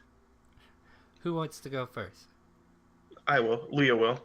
All right, Leo. So you push open the doors, and you see pews. You're in the middle of this aisleway that leads up, and then there's like a podium up there as well. Nobody's here. It's completely empty. But as you kind of glance up from where this black mist is bellowing out from, you see this image, and it's got this glyph and runes going around it, and it seems like these runes are being diffused as black energy just seems to emanate, and there's like a visage of a man inside the rune. Like, it's like a circular plate of some sort, or it's just not even human size. Let's see, I would say like it's, yeah, maybe it is about human size, but it's lifted way up in the air, like on top of the wall that's kind of over the podium, the little lip of the wall that comes down just a bit. And you see these ruins just kind of etching themselves away, like they're disappearing. So whatever this is, it must be like some kind of, well, I would say I would need my Arcana people to have a look at it if they want to look at it. So from what you could just tell from this, like something is burning away from this plate-like structure and billowing out this black smoke. You look around, nobody's around. It's completely empty, void of anybody. Is there any dust on the floor to indicate like if there has?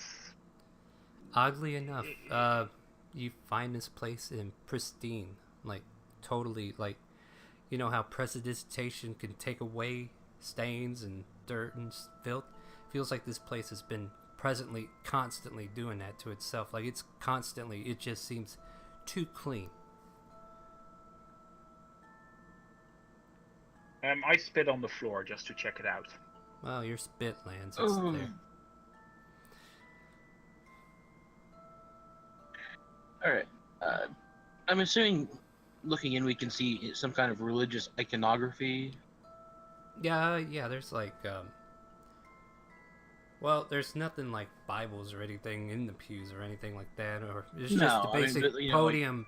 Thematic And- carvings. Yeah, there's like this visage of a man that's inside the ruins of this plate-like structure. Kind of like Han Solo, how he's trapped in that clay or whatever. Carbonite? Yeah, in the carbonite and whatnot. But there's like ruins that's going around it, and they're like slowly etching away. So if you want to investigate it further, I'll let you make a religion check on it. I'll help him with that. Alright, so go ahead and roll with advantage. As you two kind of look it over, like, what is this? Oscar, are you back yet? It doesn't look like it. He's still muted. Yeah. This is really unfortunate. Yeah. Could I see if I notice it all or no? Uh, yeah, go ahead and make a religion check. I'm not sure if you're proficient, but being a bard, you probably could have heard things. With the combination, I'm going to say with the religious thoughts and the bard kind of inputting some ideals to kind of give you guys a sway to what to actually look for. You get the feeling that this guy is, or this visage of a guy, is trapped, and these ruins were his seal, and that seal is slowly disappearing. I was looking more to identify which deity this temple was. Well, he already identified that it was the Dark God, and if you put a name on it, you know. Oh, it's quite you long. know. You know for no, it's Nefarious. Oh, it's Nefarious? Yeah. Okay, the two of them, they're Yeah. both darkness. Well, Quilana isn't really known per se because Quilana is not in the celestial realm at this time, and she is actually a goddess of chaos.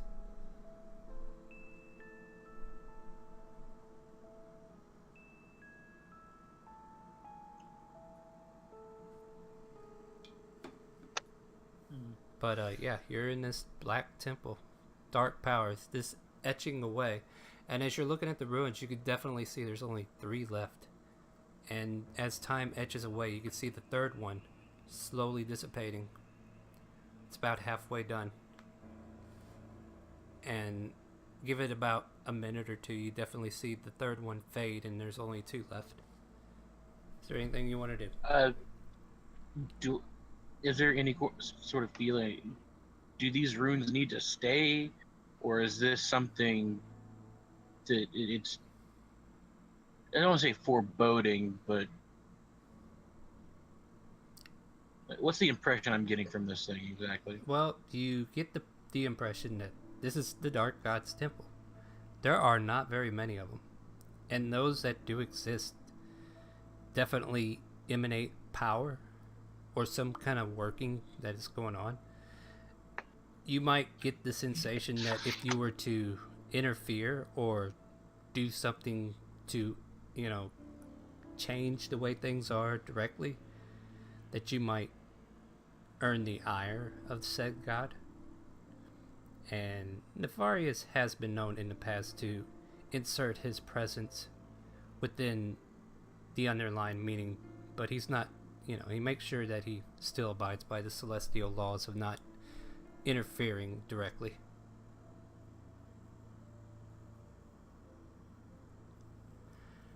So if I'm reading into that correctly, he won't, necessarily smite somebody, but he might tell a paladin or cleric of his, hey, that dude needs to go. Yeah, that might be an impression you get, yeah. So what's the general alignment of said god? Is he just evil, or does he just represent darkness? He's not evil, but he just likes to do things his way. It's all about interpretation. I like him. Yeah, it's all about interpretation at this point. Like, he's been seen, like, with the religions and knowledge that Borden has and Leo, as you're getting to know your goddess, and also Apollo, how your travels kind of brought you into certain things. Nefarious, he seems like he can do good, and he seems like he can do bad. So yeah, he's definitely playing both sides of the fence. But the main thing that is known about Nefarious is that Illumina and Nefarious exist as one. Like, one cannot exist without the other. Without the light, there cannot be darkness. So to identify each other, they both must exist. So that's like a common analogy, and also some kind of thought of romantic ideals that kind of inspire bards of Apollo's Great or whatever. Just kind of like tales are weaved about these two being lost lovers, and then they kind of grew apart, or something to that effect. Just stuff around that kind of aspect. So as far as trying to determine an alignment, he might seem like a good guy, but at the same time, he's got this front that makes him look evil. So it's all up to interpretation on what he actually is. So unless you actually met him, you really wouldn't know. I don't want to do that. By the way, there's second seal is now gone. I take my scarf off my face and I say to the group, guys, I think we should leave. As the first ruin starts to fade, just the bottom portion of it, the form that's up in this plate starts to change. The black mist that radiates around the disc kind of opens up it's like a portal of sort, maybe, as this stone-like figure of him turns more humanoid. It's like the stone is slowly peeling away from him, and you definitely hear like crumbling, like the plate is starting to crumble as the seal becomes halfway now. I'll draw my weapon. Okay. I'm gonna move back just a little bit more. All right. So I'm going behind to move the- backwards as well. All right. So you two kind of head And back I'm towards. going to place my hands on my weapons just to be sure. All right. And any other? I'm gonna preps? stand there non-aggressively because I'm sort of curious how this plays out. Right. Oscar, are you back? What's going on? I think he's actually dropped from the Discord for a minute. He dropped from Discord a Really? while ago. All right. Yeah. Well, how about this then? While we're waiting to see what happens with this seal, why don't we take a quick 5-10 minute break? And then when we get back, we'll see what happens. Sure. That way we Follow give that. give him a chance to get back. So yeah, if you guys want, go ahead and use the restroom. Get you a drink. And we will find out what the heck is happening in this temple. I shall return. I will go get me a drink.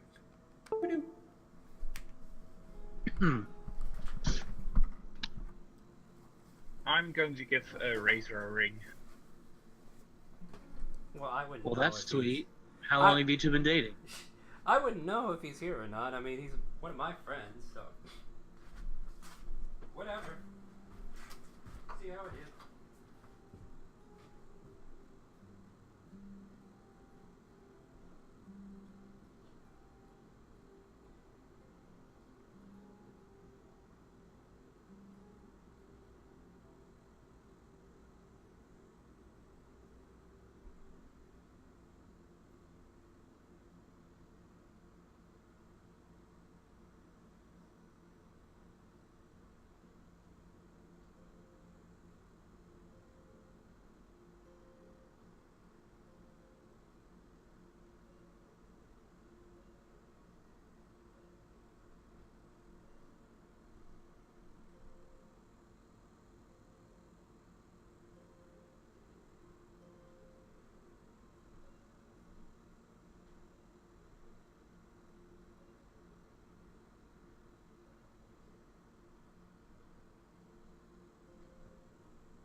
I really don't want to continue if he ain't here because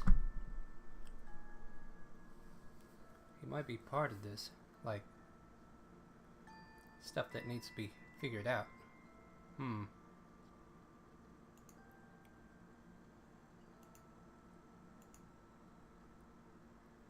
It's odd though that he dropped out of the channel, but it's still flagged as online on the server. And I even gave him a private ring, but I didn't Well, if he's get not an there, he's not immediate gonna response. answer. True. Yeah, he might have got pulled away for something. Yeah, he might have had some family pull him away.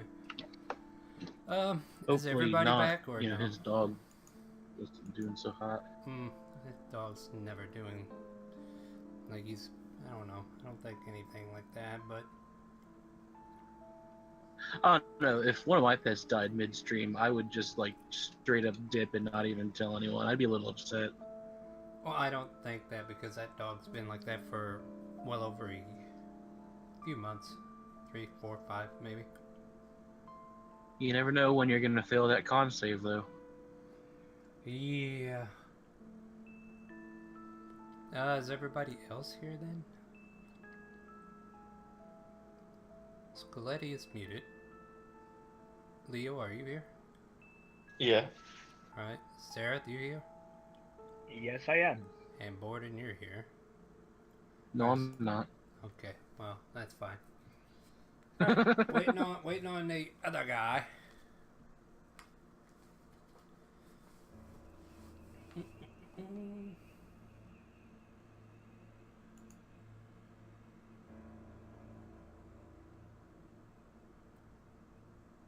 Is Embark92 one of you, or is that somebody who's watching? That's someone who's watching, I think. I really hate to bore him with this, if that's the case.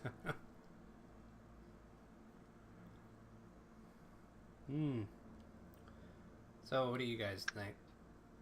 Are we going to be fighting as soon as this seal wears off, or what?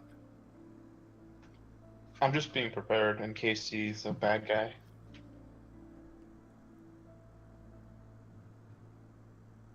I have no idea.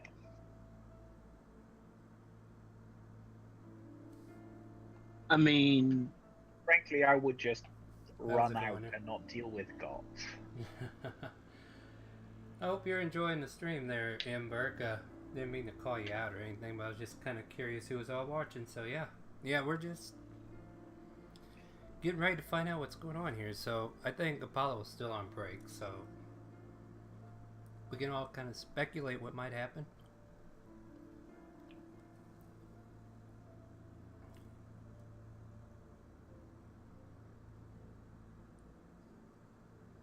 I mean,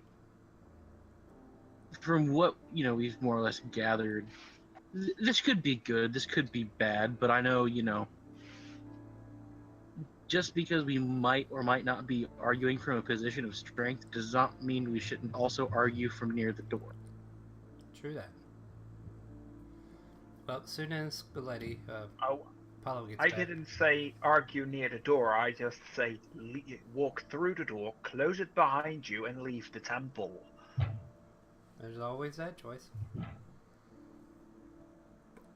I mean, as far as I'm aware, I've not been told that Kazuya exactly hates the guy either. So, for all I know, this could have been their priest who was trapped in some, you know, bullshit trap or, you know, incursion or something maybe, and they wiped their, you know, tracks clean on the way out.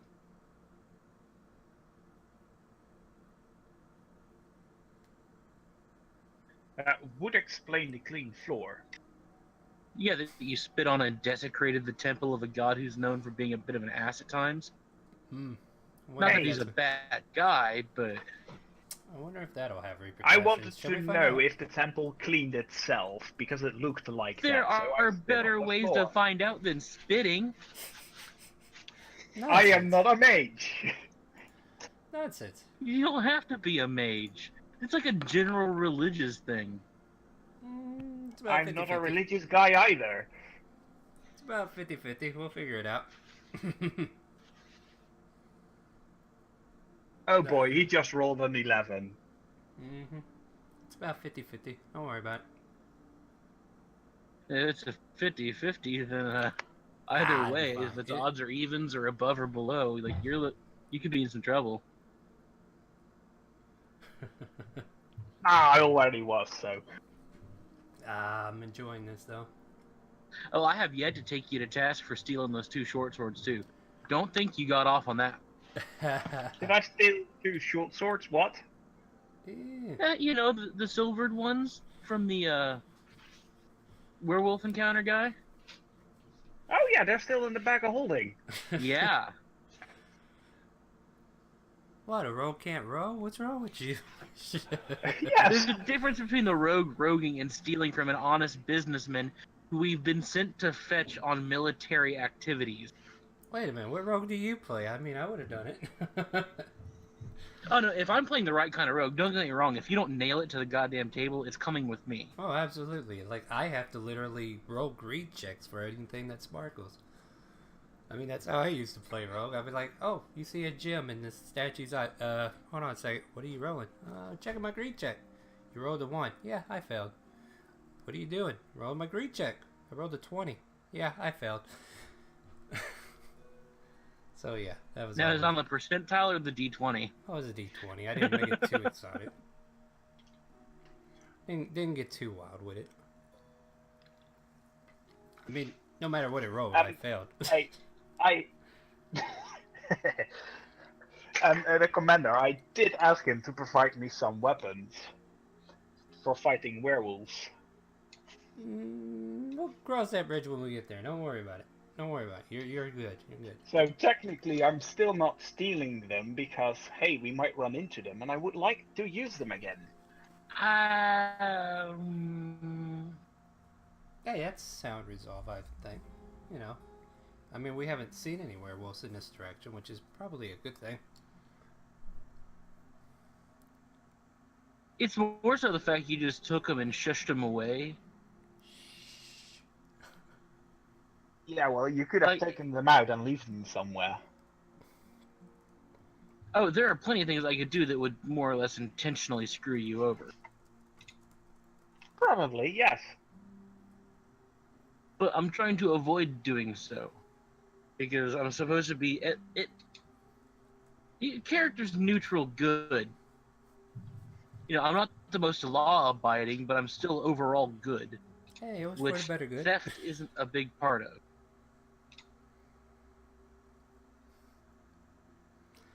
Oh boy. Yeah, without Apollo, I definitely won't progress because, yeah, gonna need him here. And Oscar will just kind of be sitting in the back unless he gets back here. Hopefully everything's fine. I mean, I don't know any other way to check on him than talk to my other friend who might know where he is. I don't know.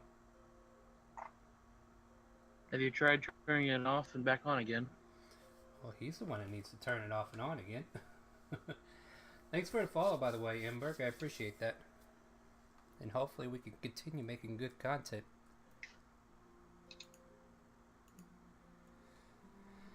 Oh, and by the way, Broden, it seems that we seem to have a friend.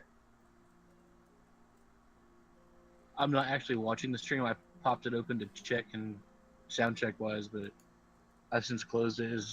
No. Oh no, I have it open considering we're not playing games right now.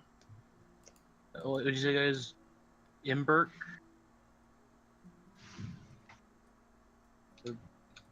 I'm gonna call him Burke because I know Burke's a part of it. Yeah, and they can forgive me or yell at me. Someone will tell me if I'm fucking it up. Our Wednesday game. He's asking about our Wednesday game. I have 7 players. See, I have 4. What is it? I have 5, don't I? I have 5 in this group. I have 7 on Wednesday, and Sunday or 3 of Wednesday us night. are transplants. Yeah, I had 3 from this campaign transfer over, and it's gonna be good. I could definitely tell you that. Got 3 wacky short creatures. What we got? 2 halflings and a gnome. From Yeah, our it's 2 group. halflings and a gnome. And then they got 2 dwarves, a drow, and See, the dwarves are. or is a half drow? I want to say, but I think they're both half drow technically. I know one's full drow and the other one's Is half one of drow. them full? I believe. Yeah, I no, don't- because one's inky black and the other one's purple. Because I asked him why the hell he was purple. and we actually like our last campaign on Wednesday should be up on YouTube, and you should be able to catch it in my videos. Also, I mean, I'll put in a shameless plug for it. Like, I'm one of the players, and I'm having a ball there. oh yeah, like a couple of my players here are having fun there, and I mean, I will shamelessly admit, you know, yeah, so my the- character design was purely a joke at the start, but evolved as we, you know, kind of brainstormed together, the three of us from this group. yeah, and I'm looking forward to that campaign too. This one here is got some more of a stoic type feel to it, I guess. Where the other one, I'm still trying to figure out which direction we're actually going to go, but you know. You can take it in any direction. My character's going to do the same thing pretty much anywhere. I thought the whole scenario with the links and everything was fun. I had a blast with that. Like, you know, yeah. As a DM, you try to come up with all this material for just in case, but that one there, I had like a little bit of material, and I got to actually use a good portion of it and still have leftovers, and it's like, oh, you ain't here yet. Good, I got another week to get you ready. But yeah, it's a lot of fun. So yeah, check us out Wednesday night, 7 p.m. Central. And if you miss it live, you can always catch it on YouTube or in the video library. Until I get better Twitch, I guess. Because my video library erases itself after so many days, which is weird, but whatever. But that's why I transferred it over to YouTube. Would you have it saved on Twitch currently for the dude watching? Well, yeah, it should be in the video library. Like, you're gonna find a bunch of my sound checks, but you'll definitely find that too. Just look for the black border. I use blue border for ours, and then black border for the other. Gee, I feel like we should be doing something else. I mean, if we can keep the guy entertained while we're waiting on people to get back, that's not the worst. Let's see here. Yeah, but I'm kind of wanting to get this scenario to a close. You know, I want to show you what this is about. I want to kill. I mean, make sure you guys get through this situation. You know. Don't take that as foreshadowing. I now know what that 11 roll was for. He's gonna get killed. No, Yeah, Star does make his jokes. Don't take that as foreshadowing. Like, don't read anything into that. Oh, I don't. It's just that you told me the other day that you were trying to get us killed before we reached No, level you 5. were trying to get you killed. That's not my fault. Xerath, you were definitely trying to kill the group. You know, shoot. You don't piss off someone that's literally glowing with energy. Mm-hmm. Like, I'm sorry. If she didn't beat your ass into a bloody pulp, she was gonna have someone else knock you down, and I was about to knock you down. Yeah, well, she did just that. She called her shadow friend. Hey, we did learn something from it. One, I was extremely lucky. Secondly, she doesn't travel alone. And thirdly, she doesn't really give a shit what we do. No, she don't. Yet. So, yeah. Leo, you're still here, right? Yeah, I'm here. Alright. Apollo, you're muted. Are you back or no? Boy, this is odd. I heard a Discord boop. Oh, Apollo is here. He said so in the game chat. Okay, I see him there in game chat. Are you able to continue now, Apollo? Like, why are you muted, dude? Come on. Well, alright, so Oscar's gonna be in the background. And yeah, let me get a feel for what's going on here.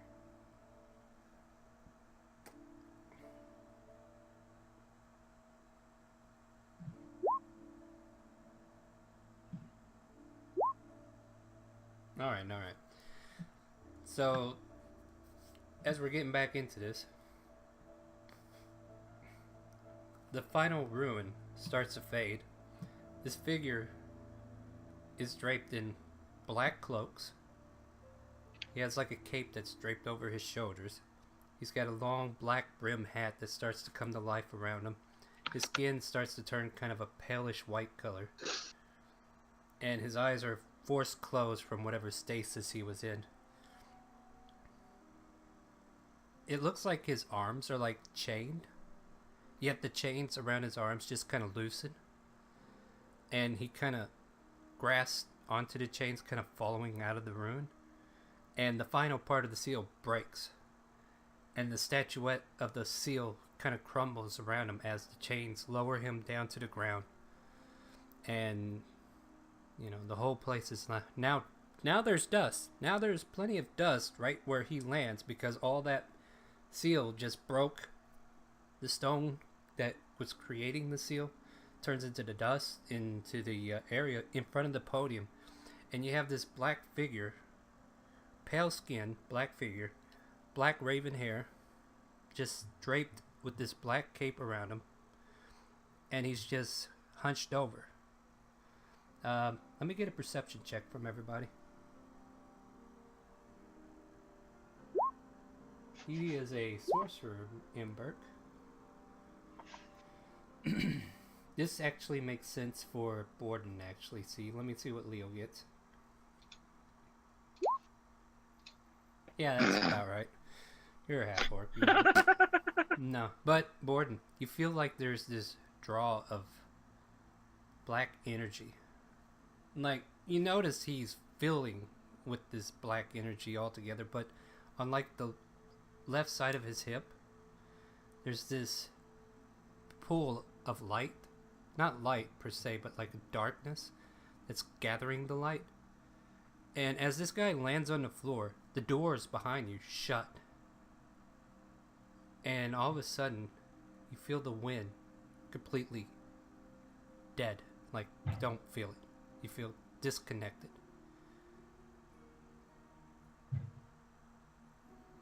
At this moment, Borden, you have that connection with Kazia kind of disrupted. You don't feel her breeze touching your face. You're left in this interior room that seems to be like a feeling of a different place altogether now that the door is kind of shut. This man kind of stirs. He looks human. There's nothing like racial significant that would determine him otherwise. He kind of pulls himself up, and as he kind of lifts his head, his eyes open and they're red, glowing crimson, like it's just a red glow, and he's got his fists clenched as if he's trying to control something. And then he just cries out, "Azalea!" And he's just huffing and puffing, just grabbing his breath, and he's just shouting at random, "Azalea! Azalea!" Huh? Can we see if he is holding something in his hand? In his hand besides the chain? Or is he just cleansing those chains? The chains fell off around him. It just lowered him to the ground. Like, make a perception check. And this will be for, like, as far as his hands go, you don't see him clenching anything. They're just fisted up. The chains, it looked like maybe they were used to not only, lower him in this instance, but they might have been used to raise him up whenever he got sealed or whatever. The wind is gone. I'm gonna be a little shaky, and I'm gonna go ahead and call out, "Are you all right?" Where is she? Where is she? And you can see, like, his face is filled with rage, but he's not directing it towards anybody, but you could definitely see he's angry about something, or something is causing him to be disarrayed at this moment. I carefully remove my hands from my weapons. And he is still just kind of looking around, trying to take in the situation. The crimson glow of his eyes fade a little bit, but you could definitely feel him tense. He's like, maddening in a way, I guess would be a better way of putting it. He's like, he doesn't seem normal. He definitely seems like, what's a good word for this? How about insight checks from everybody? That's the thing I should be able to do. Not with that. Is that everybody? I guess there's nothing really to... Sarah, did you make an insight? No, not yet. Go right ahead. The number to beat is 11. Well, there we have a 6. Yeah, there you go. So, yeah, you guys are just trying to study this figure and try to get beat on him. Some of you feel like... I would say, like, maybe there's a connection from those who are religious, such as Leo and Borden's concern, that you feel like something is cloaking your divinity, like, similar to what Illumina's been telling you before, Leo. And, yeah, he slowly stands up, and upon his left hip, as his cape drapes back, you see a blade with a black hilt, and just this, it looks like black mist, however it looks like the light around the blade is just being sucked into it. He pulls out his hands, you know, just kind of reaching out to get his bearing. What happened? Where did they go?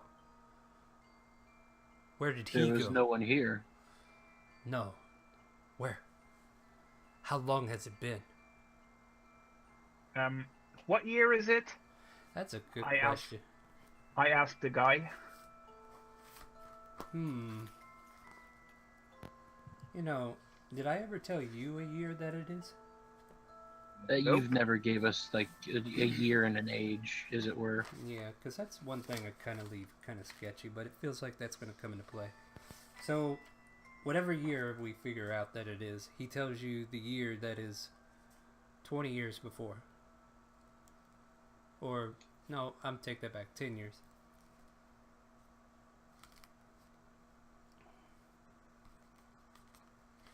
So he's been trapped in his seal for 10 years from that estimation. The most tactful way to put it, you've been locked away in that seal for 10 years. They sealed We me. walked in here and it was spotless, no sign of anyone but you.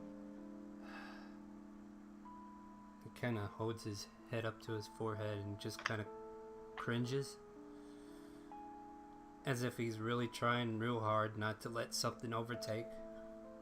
So you could definitely get the sense that there's some mental breakdown that's going on right now.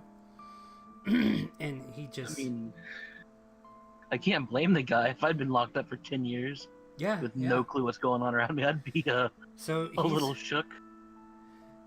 Did they get away? So- Are they safe? Did I do good? Did I fail her? You know, these are the Who things are that- you? What is your name? As you kind of direct him, like, he kind of gets this... You know how, like, a soldier just instantly reacts because they've been trained to do so, or they've been through so many routines? He just all of a sudden becomes somber in a sense that he's about ready to draw his blade as he jumps back as if he's ready to be attacked. And he's like, wait, okay, you're asking me who I am. My bad. No, and he kind of pulls his hand away from his sword, and he's like, I am Denio. Denio? Denio. And if you need a spelling, I'll give it to you real quick.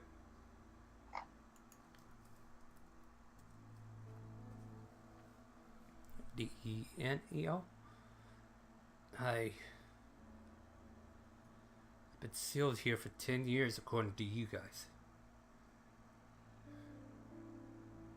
What happened? I mean,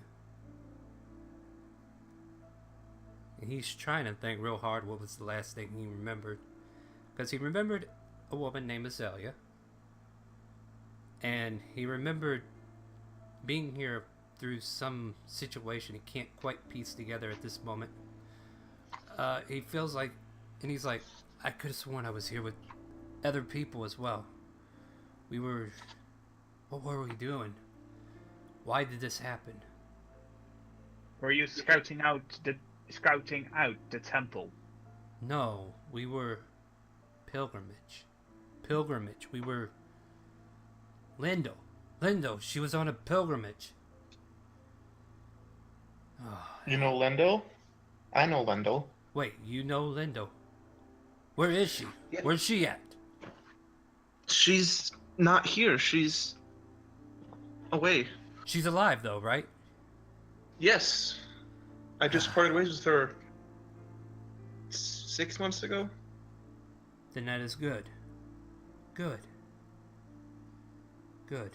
And then he's just kind of trailing off, and he's relieved hearing that. Like, you know what? Even as me as a DM, I could not have planned that better because I forgot about that scenario, but that was perfect. And yeah, he's just kind of related to himself. He's like, so she's safe. Azalea, do you know any of you know who Azalea is? No? Doesn't ring a bell, sorry. Who else was with us?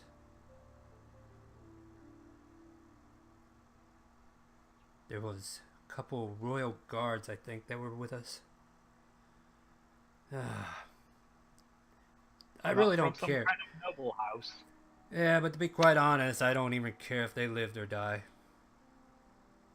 But it might give us a direction to look at.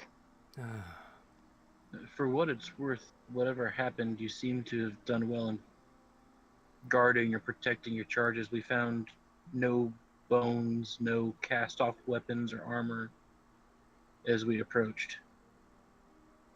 As he's still having his conversation, you can see the red tint in his eyes fading, and he starts to seem like he's becoming more human, more in tune to who he is, and actually becoming more animated in the actual essence of what's going on now, instead of being deranged. And he kind of just goes into himself thinking, he's doing some random thinking out loud, like, so Celia might be okay, she might not, but Lindo's safe. That's number one. That boy was with her too. Oh, what was his name? Sparrow kept talking about him. Alright, so I need to get back. I gotta find out what happened.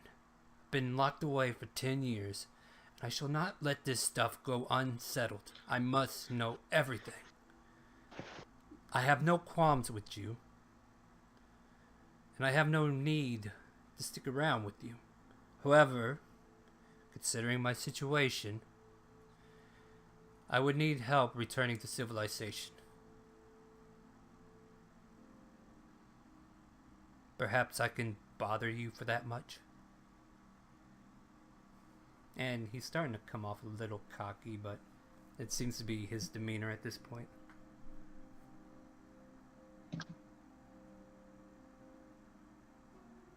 I have no issues with a new traveling companion, temporary as it may be. Very temporary. Unless our paths cross in a way. Seeing as you've given your name and had some time to think, Yes, I'm Borden.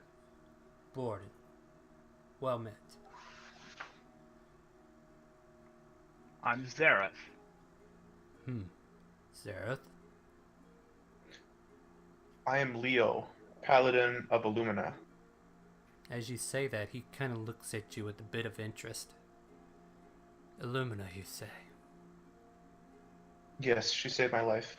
That would even make more sense of how you know Lindo.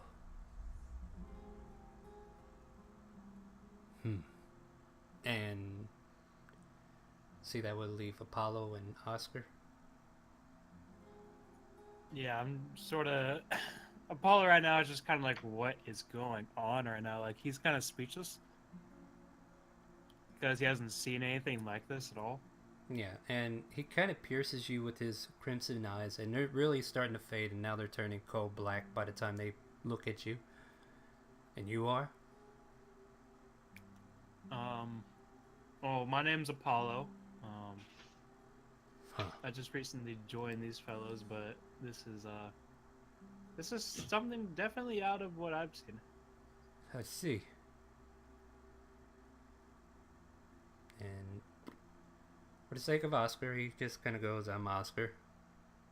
And he offers a nod. Very well. And he kind of walks past you guys, going towards the doors that got closed. Excuse me. And he kind of puts his hand on the door, trying to feel it out to see if he can push it open. Seems like these doors have sealed themselves. Stand back. Well, I'll take care of this. I move forward away from the door to the middle of the room. Alright, so as you guys kind of get behind him, he pulls out the black blade and he aims it at the doors. And the energy around the blade just kind of radiates around the door. And with that, he kind of uses his hand. And then a force of energy just ignites.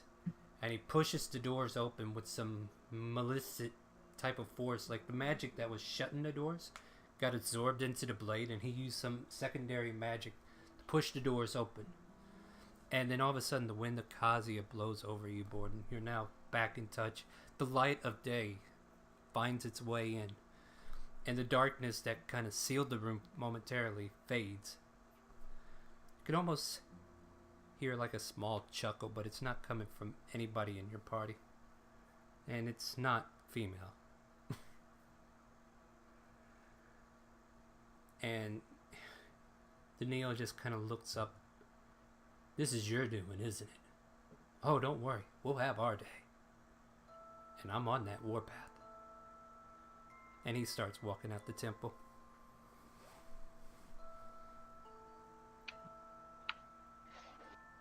I follow him. I want to leave this place.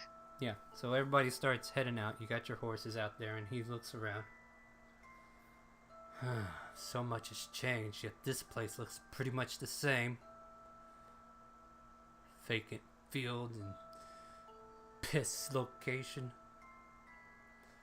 So, who were you talking to when you walked outside the temple? You know whose temple this is, do you not? Yes. You know, more I think about it, clerics who are on pilgrimages usually visit all the gods' temples within reason.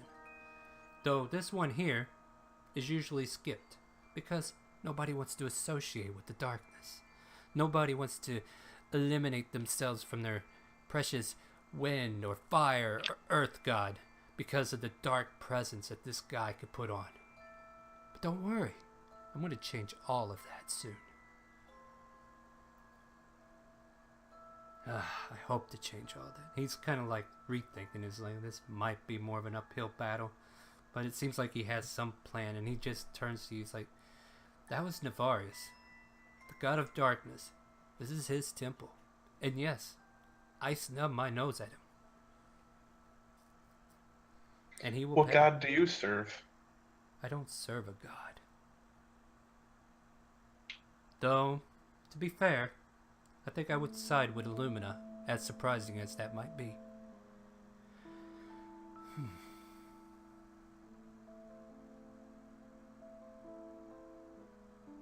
I think that's all I care to talk about.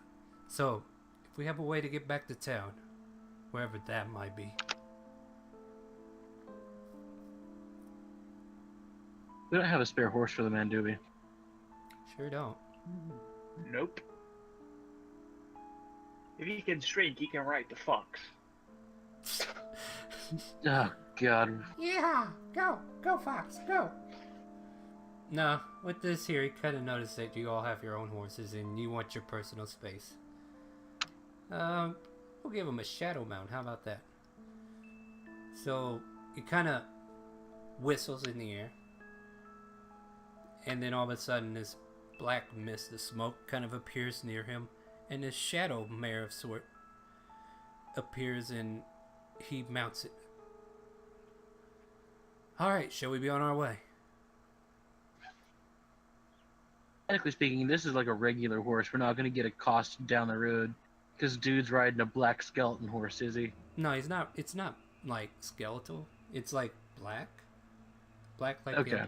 and it looks similar enough to pass as a horse, but it's definitely made of black shadows and mist that you've seen earlier. Kind of erupts inside this horse. As Apollo's getting on his horse, he's just talking to himself like, "Oh, this is gonna make for some good stories nobody's gonna believe." I want one of those horses. Mm. So yeah. Well, guys, lead the way. I'll follow, and I'll keep on your 6. I'll start moving back up north. To Timor? Is that where we're To headed? Timor, yes, that's where we were going, and he wanted to go to civilization, so that's the biggest city around. That's a good assumption there, Emberk. That it's like Shadowmare from Skyrim. Yeah, that makes sense.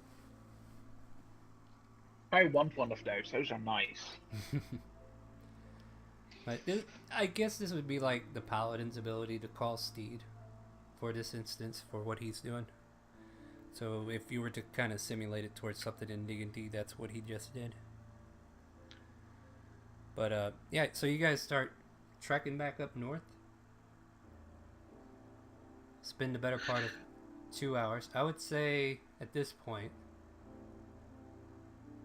we're getting close to noon by the time you get back to that crossroad. And you kind of steer towards Timor. So you can make about 6 more hours and you might find yourselves like half a day away.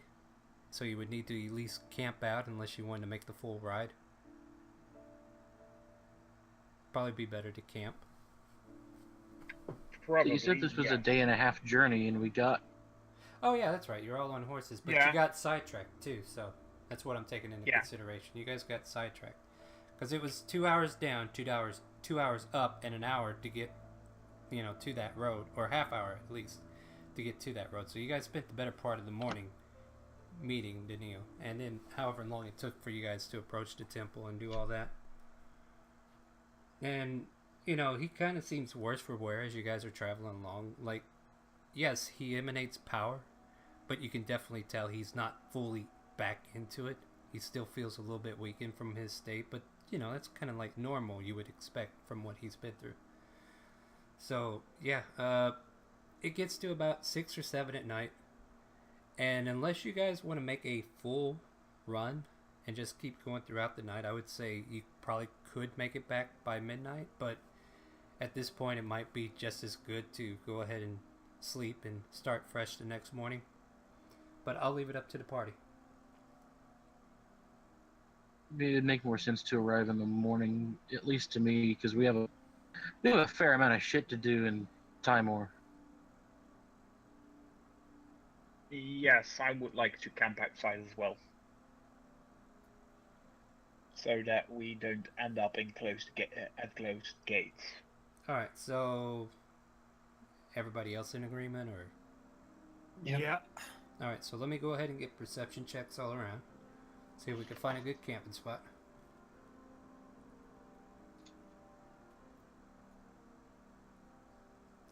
Sarah and Leo, you actually find this nice little, and Borden, you see this little meadow-like area where there's a lake, and then you guys can just camp beside the lake that's a little ways off from the road. About 100 feet away from the road, you kind of catch the glimpse of the lake, and you're like, ah, perfect, there you go.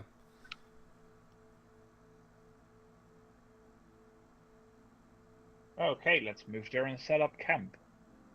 Alright, so as you guys kind of set up camp, Daniil's horse fades, and he seems like he's a little bit more relieved because it felt like, I don't know, you get the impression that him maintaining that horse drew something from him. And he's just kind of to himself unless anybody interacts with him. I mean, I'll give him one of my days worth of rations from the shop. I'm assuming while in stasis, he has not had a meal since he's come back out, though. That would be true, yeah. So he'll take the ration and gobble it up pretty quickly. Matter of fact, anybody who has rations needs to mark one off. You guys set up camp, and now it's time for watches. Zareth would like to take the first watch again. Alright. So first watch goes to Zareth. Who's going to be on second? Like, you guys need to discuss this stuff before it actually happens. Figure we just do the same plan as last night, Zareth, Leo, Borden, and whoever decides to go with who, if they want to. Oh, and the campfire that we make, can we dig like a little hole so that the spread of the light doesn't go as far out? So that we get noticed less quickly if shit is about to go down? I'm going to say that's not going to be very easy to do. Like, just, I mean, you could dig your fire pit down if that's what you want to do. Yeah, that might Yes. actually help. Yeah, probably be something you would do anyway. But still, it's light. I mean, it's still going to shine. But not as big as a beacon as if it was surface layer, I would suppose. Yeah. But at the same time, it's also blocking your light. That's the downside of it. Yep. So do we want to hide the fire or... Alright, so with that, I will need perception check from you. Unless you guys are still setting up camp, which I'll let you do. There's not a whole lot to set up other than, tent and, sleeping mat pretty much. Or just out under the stars, pick a tree, lean against it, problem solved. There you go. Alright, so Okay then, perception check. Yep. Go ahead and roll your perception. Really? Yep, really. There you go. That's the Christmas crit. Mm-hmm. I love these. So, as your... So 23, right? 4. Because I digged down the fire pit, I get advantage for that? No. Aw. Well, the thing is, you dug your fire down. You couldn't see what was coming to begin with. So, How not? well... That's exactly one of the points for not doing it, so that you don't get blindsided by the fire itself. But fine. Well, it's not my fault you rolled a 1. I'm sorry.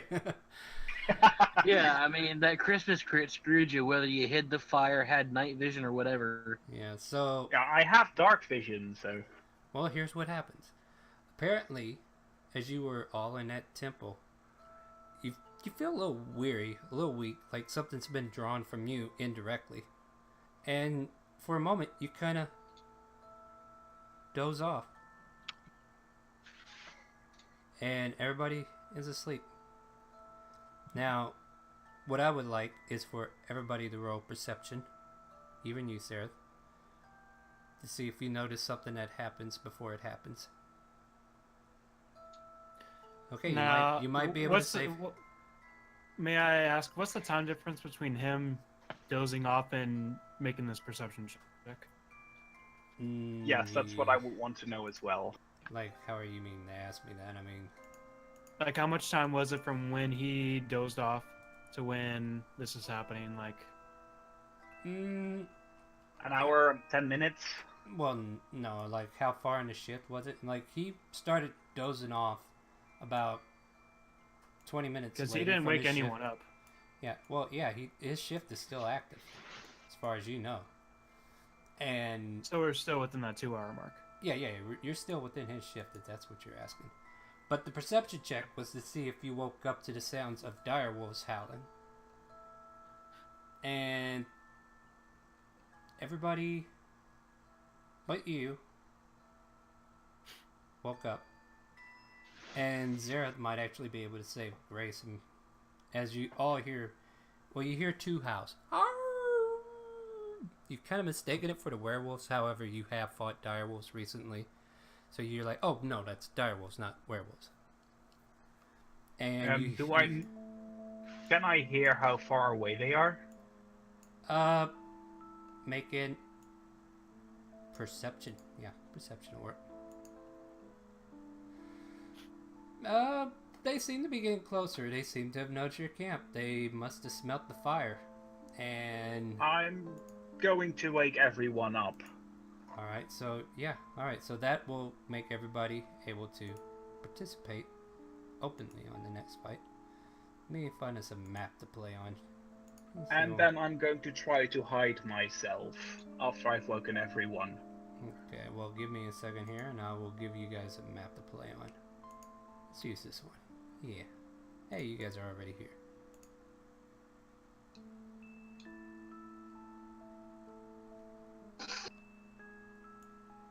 Get rid of these real quick. Alright.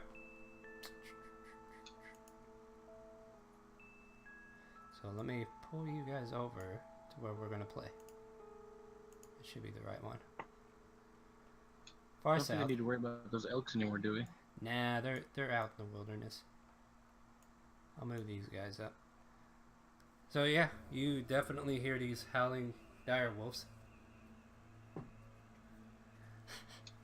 And let's see here. Yeah. I will now ask that we roll initiative. So let me Wait double a second. check. I said that I hid myself somewhere. Can I position myself and take a stealth check? Yeah, Or is but that let me already part of let the me combat? let me yeah, you already did it, but let me go ahead and get, like, I'm trying to get several things done at once. Let me juggle here for a second. So everybody roll initiative. Make sure you click on your token. I We're need a missing token. Apollo's token. Oh wait, who am I missing? Apollo, yeah. Apollo. Okay, let me drag him over. This must have been from some other time. Give me just a second, sir. Boop. I gotta make sure that I'm on these guys.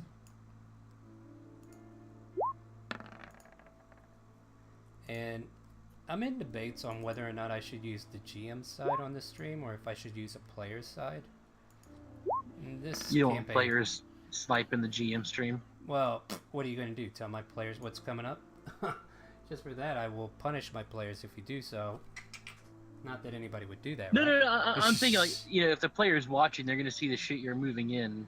Yeah, they're going to know ahead of time something's up. But that's fine. I don't mind that. It's you guys who need to be in the dark. Wow, those are some shitty rolls from everybody, even my crew. All right, so yeah, Zerath, I'll have you start a stealth check, unless you've already made it. All right, go ahead and make your Not stealth yet. check.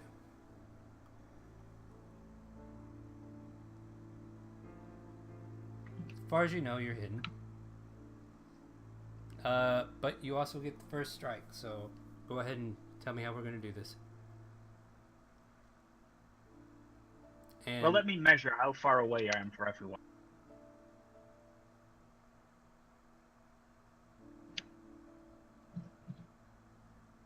I'm just going to step out behind the rock, and I'm going to attack the direwolf closest to me with my short bow all right. with assassinate. Mm-hmm. Let's get Well, some yeah. battle music. Yeah, let's do that. Hold on one second. I'll get that.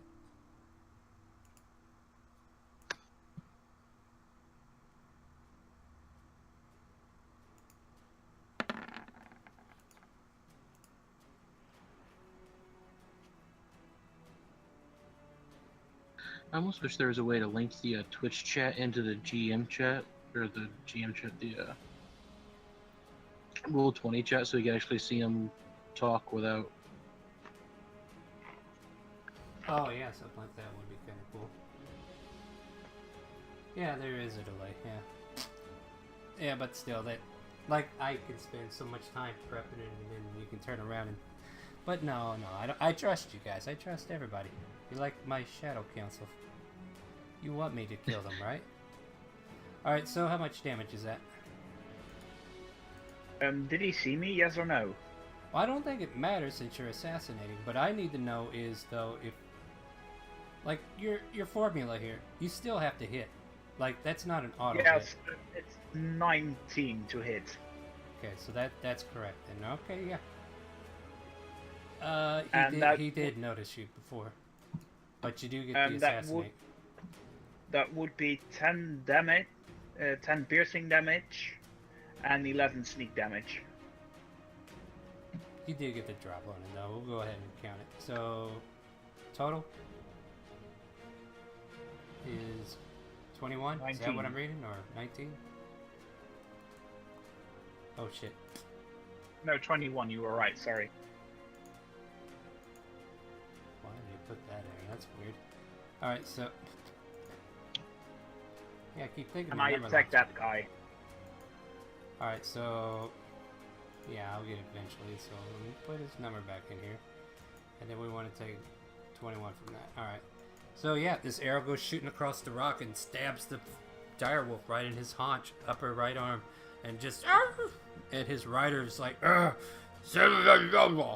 speak Orcish, he's like, settle the fuck down. Anything else with your turn? I would like to move towards the left and try to hide again. Alright, go. You got your move and you can hide, so go for it. How in the hell was that the left? I just watched you pull an arrow to the right. Yeah, I know, that's right. Yeah, that was right. Yes, but the left seems further away, so I just like the other left.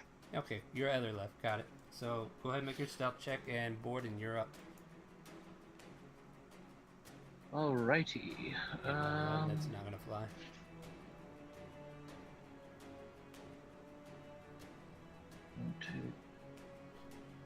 I'll assume this rock is an impassable piece of terrain here.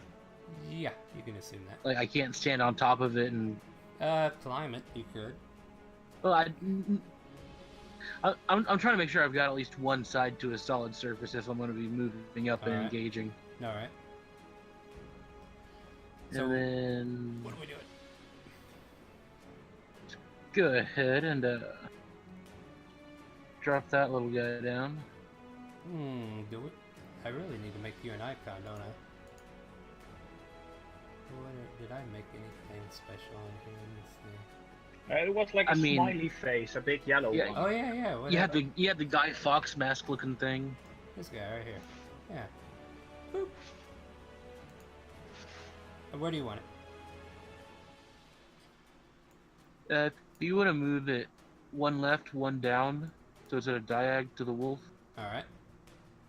because hopefully that'll require less movement if I have to move it around next round. Alright. Sounds good. So make your attack with the spiritual weapon. This smiley face hammer comes Can out you of get the air. there? And yeah, I think 16 is going to be a hit. Yep. For 8 For 8 damages. force damage. Yeah, so this hammer comes barreling down on the wolf, and it's like, "Arr, arr, you already hit me once, what the fuck?" And the orc is kind of trying to steady the damn direwolf under him, and he's like, "Come on, settle down." You know what I Let's do? ring the bells. Ta-da. Let's see, that is a wisdom from me? DC 14 was save, yeah. Alright, yeah, I had to remember what it was. So let me pop that out so that's not blocking anything. He fails. Hey. So, wait, is that right? You did 8? Congratulations! You told the bell, and the wolf's like, "Ah, I can't stand it." And this orc is not prone. So let's mark him prone somehow. What would be a good picture for that, you think? Give him a smiley face too. I mean, fuck it, right? Yeah. Hold on. I'll make him smile. Prone is the one with the arrows in the back, maybe. Yeah, let's do Scroll that. back. There, that sounds Scroll legit. down. That sounds legit. Found it. Alright, so we'll go with that. That completes your turn, right? Yeah, no, I'm good. Alright, you're good. Not a bad round for me for once.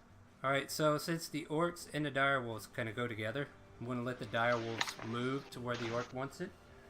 So, let's see here. Let's say he's going to be able to get up there. So he's on top of that direwolf. This one here is going to spend his movement standing up. And he's going to pull out a javelin. I want to say hit me with your best shot, but I also don't want to put that out in the universe. Yeah, but this guy struck first. So, here's what we're going to do. You already got 2 on you, and they're kind of blocking your view. So this guy's going to take his javelin and go after Sarah. And this guy?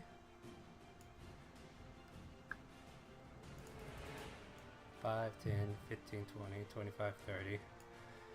He's going to go after Leo. So, let me go ahead and pull these guys out. Come on, click, click. Alright. So, let's see here. How do I got this lined up? Alright, so javelin range on Zareth.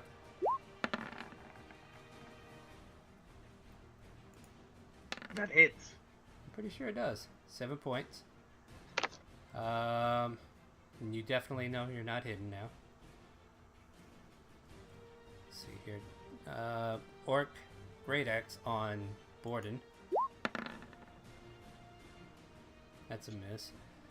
And then Dire Wolf Bite on Borden. That's a miss, I'm sure. Yep. Orc Javelin on Leo. Dang, he missed. So with those misses, that brings us to Apollo.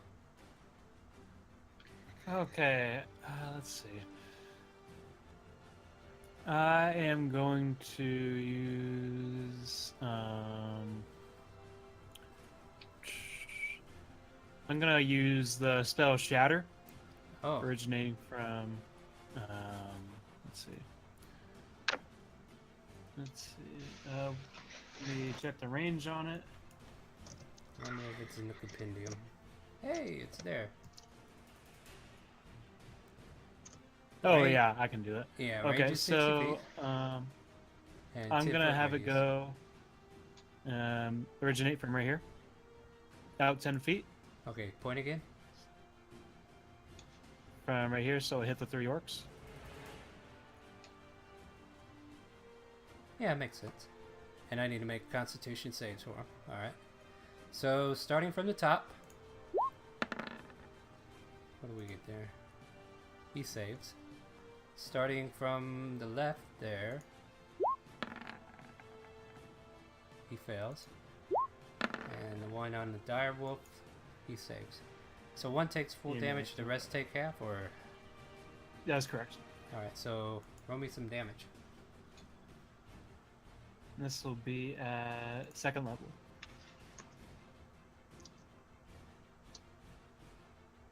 So 10 thunder damage, reduced to 5 for the others.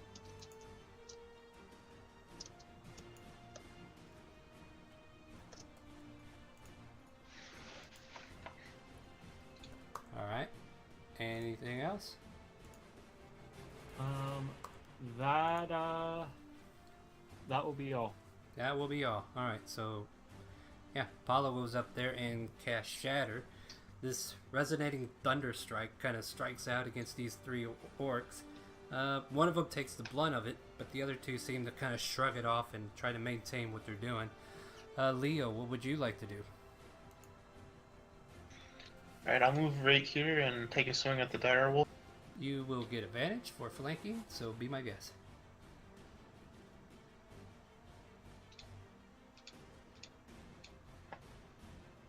That's a hit.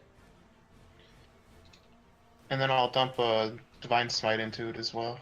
Alright, give me some damage. 13 total. 13, alright. This silverish blade slaps into this direwolf and charge of light ignites through the blade as it carves into it, leaving a trail of blood spewing, but the wolf is hurting, but he's still strong where he's at. Anything else for your turn? Nope, that'll do it. Alright, we come up to Zareth. You are not hidden, but feel free to act. I would like to shoot the orc in the middle. Let's see, the one that took the blunt. Alright, Yes, go that ahead. one. Go ahead and roll your attack.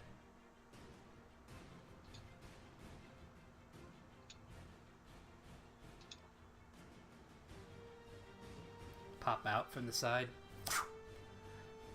And that is just 10 damage. And that will be all you need to kill it. As an arrow shoots it right in the head, he kind of tumbles over, dropping his axe to the ground. Good, good. Anything else you want to do? I would like to hide. Do try.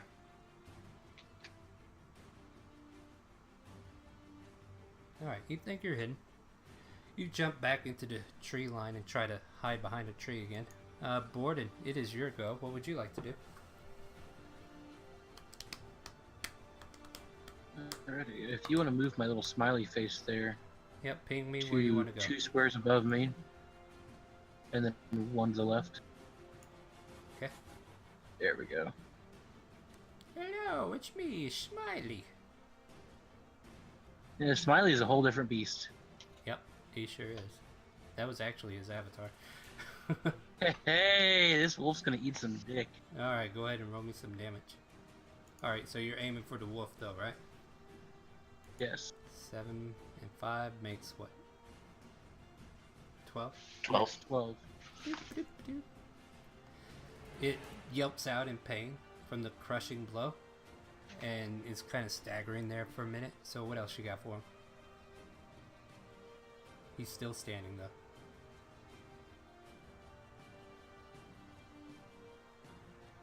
Yep, I'm gonna take a swing with my little hammer there. Use my flanking advantage to the max. Absolutely, go ahead and Hey! do I even need to go ahead and roll me some damage? Yeah, I didn't think so. Yeah, I was at 18. As that smiley face hammer slams into it, you come up right behind it and smash the rest of his head in, and the direwolf kind of crumples to the ground, dislodging its orcish compatriot to the ground. Boy, these direwolves need to be traded in for something stronger, I'm thinking. So he's prone.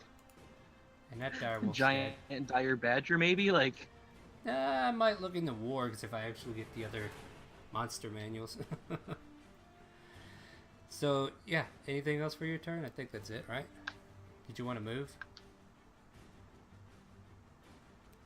yeah, I'm gonna go ahead and make some horrible abuse of this flanking mechanic. Sounds good to me. He's already prone, but you know. Well, he's not going to stay prone for long. So he spends his half movement to get up. Gotta get up to get down, and now he's... Yeah, even if he could, he can't really get far, so he's just going to have to take a swing with this great axe on you. So...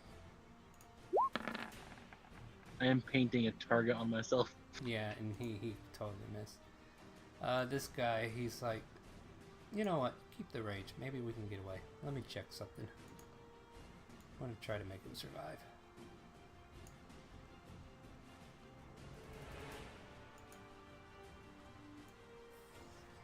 Might be hard to swing through there.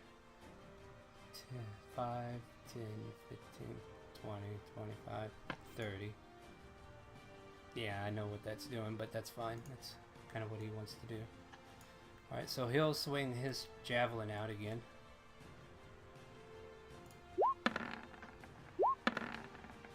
At boarded. That will make contact. And it pierces you for 5 damage. So he starts running away, but at the same time he's like, I'm not leaving without a fight. So he throws another javelin out at you, and it manages to make purchase on your right hip as it slams in, doing about 5 piercing damage to you. So yeah, with that there, direwolves are dead. So Apollo, you're up. Okay, let's see. How is the orc that's a little bit of ways from the others looking? He's been hit by your shatter, but he didn't take the full brunt. That guy died. So you do know he's a little bit hurt. And how's the guy in between the two companions? About the same. About the same, okay. Hit the far guy. We can finish him off with ranged attacks. Let me see. I have...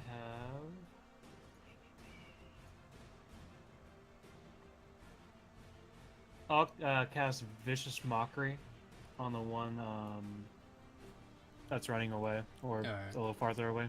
Alright, what's my DC on that, and what am I rolling? Go ahead and roll it. Like, I'm pretty sure it's gonna So tell it's me. a Wisdom save. Alright, so go ahead and do your damage.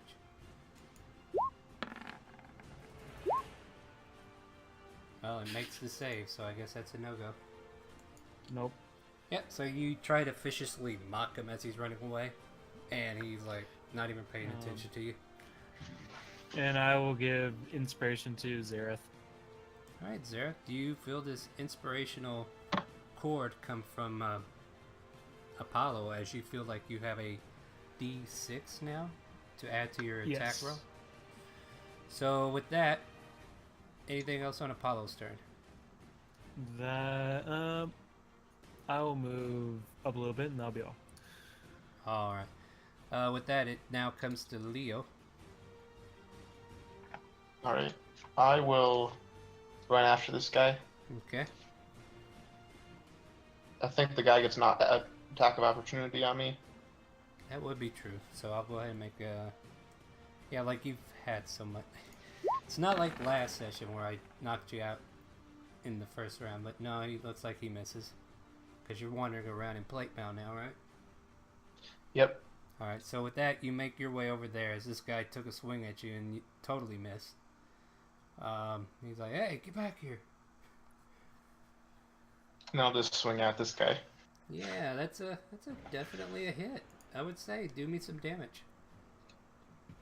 Yeah, you don't even have to waste a smite as you can feel your blade pierce right into him and slash him to the ground.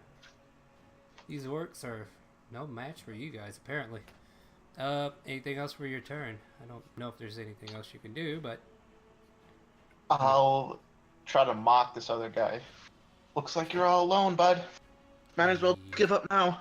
Yeah, he's feeling it. You could roll intimidation if you want. Sure, I can give it a shot. Alright, and Zareth, you're up. Go ahead and make your roll and I'll keep it in mind. Alright, go ahead, Zareth. What are we doing? I'm going to hold my action, see if the orc gives up. And if he does anything else but drop his weapon, I'm going to shoot an arrow at it. Okay. Borden, what are you going to do? Yeah, if you just want to move the little smiley face there next to this orc, How I'm gonna give him a knock. Boop. Go ahead and knock him out. Let me double check the AC real quick. That will not hit. Alrighty, and Yeah, so your smiley weapon just kind of feints it, and it kind of backs up and gets away from it. What are you doing? let's see how good his whiz save is as the bell rings out once more. Quite well, apparently. So that's a complete resist, right? Yeah, that's a complete resist. Alright, so you try to toll the bell. Spent Remember- all my luck on that double crit round.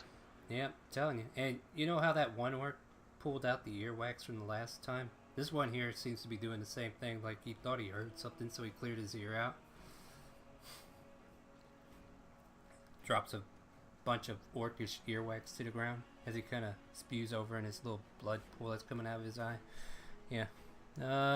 With that, the orc has a choice to make.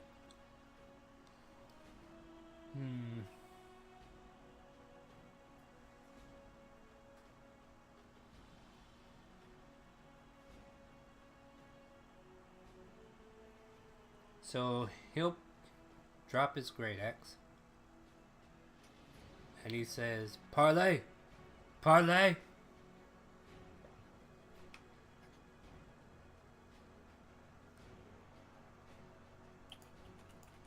And Apollo, it's your turn. Did the orc speak in common or orcish?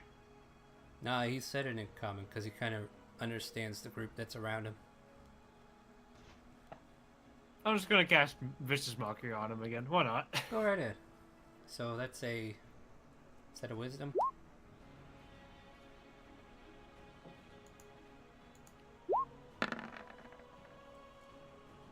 Oh, He kind of screams at you. It's like, "I said parlay!" Alright. Leo, what would you like to do? Unless there was anything else. Apollo, I didn't mean to just jump. You're good. Alright, go ahead. I'll hit him with my sword. Alright, so yeah, he's got no axe in hand. You come up there and you swing. Go ahead and do damage.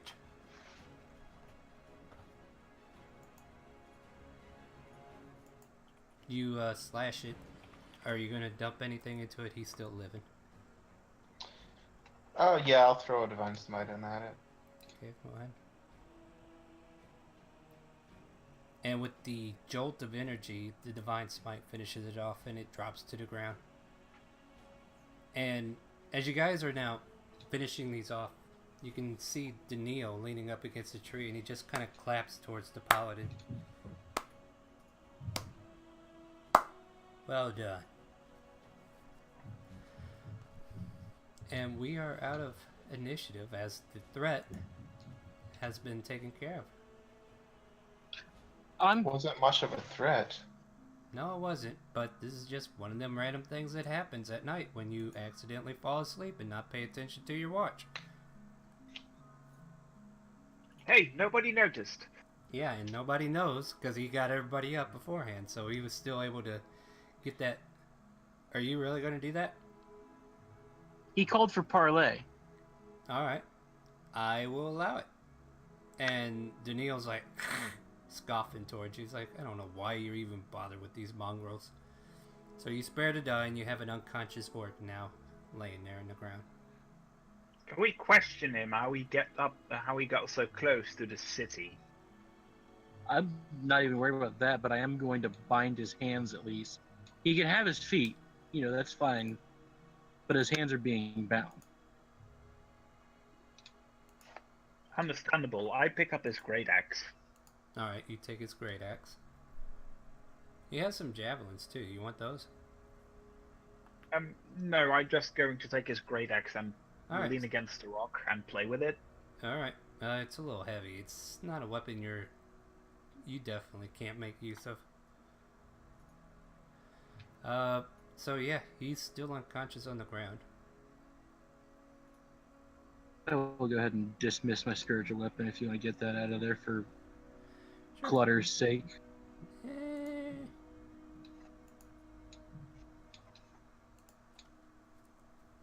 Alright.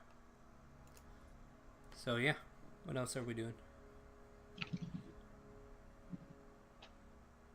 Can I loot the bodies? You certainly can. Go ahead and make an investigation check. And I will look up my loot table. Where'd it go? There it is.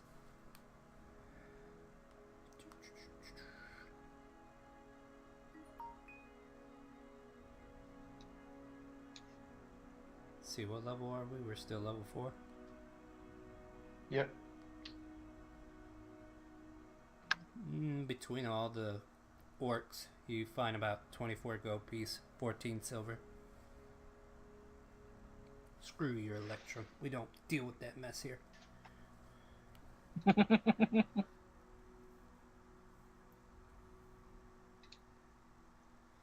So while we're doing all that, I'm going to go ahead and take us out of initiative completely by getting rid of it. So we'll be ready for the next encounter when Seraph falls asleep again. Alright, so yeah, the orc is still kind of dozed there. By the way, you also find 2 more great axes. The one that Zareth has makes 3. And between all the javelins, there's about 9 of them.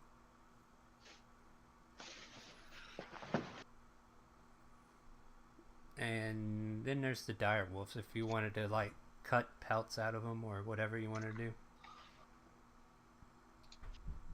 Nope, I'm going to keep my eyes on that orc. Alright, so back to the orc. He's unconscious. Like, you don't need to watch him right now. Then I would like to skin a wolf or something. Well, if that's what you want to do, I need a survival. That, and I'm more or less sitting on him, not literally speaking, but This like I'm right there. This isn't Daniil, but this is just a reference of where he's at. Nice survival. For that, I will say, Sarah, you managed to pull out your sharpest dagger, and you start skinning these 2 direwolves. I would like for you to put down 2 large direwolf pelts in your inventory. Okay. So you managed to take the largest portion you could possibly etch out of these direwolves. You can also add 5 rations of raw direwolf meat.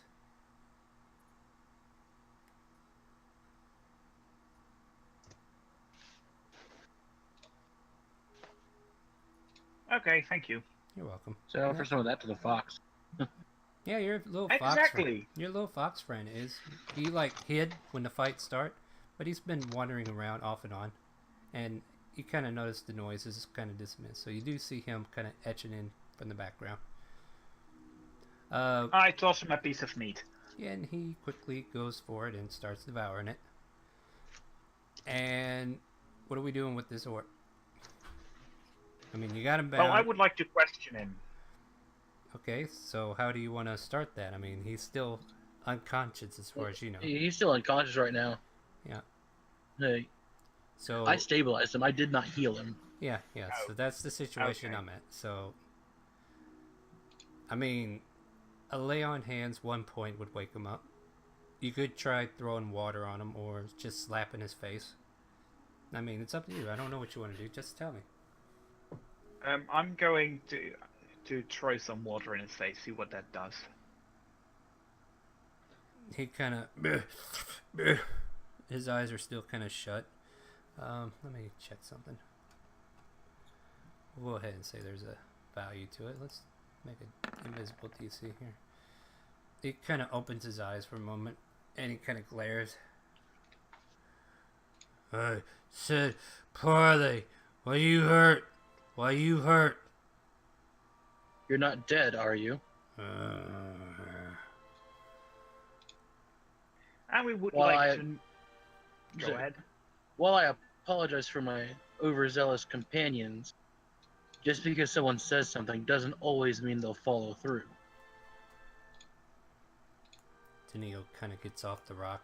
He kind of darts off to the side of Apollo as you're talking. Go ahead. So the orc has his attention turned towards you. So, are there any more of you in the neighborhood? Doesn't seem to want to talk. I draw one of my daggers and press the point on his chin. He I kind of. really suggest you do speak. I'll let you make an intimidation check, but the DC is going to be pretty high since he's a little put off that he's already a dead orc.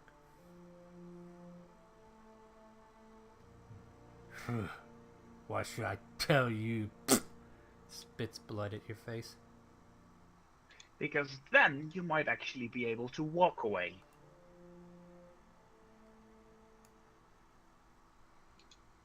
You see Danilo kind of step in a little bit. And he's Yeah, like but directly behind him now. But he's being very quiet. Do He's I letting get you guys any do it. reaction of the orc? The orc is just being mean and spittle, and he's being uncooperative. Alright, I drive my dagger home. Okay, before you do this, I'm going to ask the rest of your party, are you going to let him kill the orc that you just spent all this time sparing? Spent all this Sure. time. For one, it was a cantrip. So, Two, he did say parlay. I mean, yeah. sure, the rest of you might not feel, that's kind of a nautical, deal there.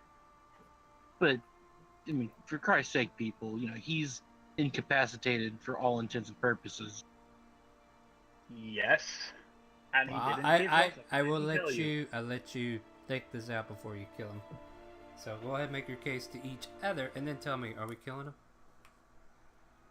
He didn't give us anything of value to earn his life. And who are you to decide which lives to take? Who are you? To declare a life living. So I should leave you to die next time you go down? That's the danger of the job. I'm going to step out of character here for a second. Alright. Just so we're all clear, Zareth has said the danger of the job is a thing. And Yes. if I don't want to endanger myself, this is going to stick for a minute. It will. Alright. Making sure you're aware of the repercussions here. Yes, I know. Okay. Although I do appreciate me pointing that out.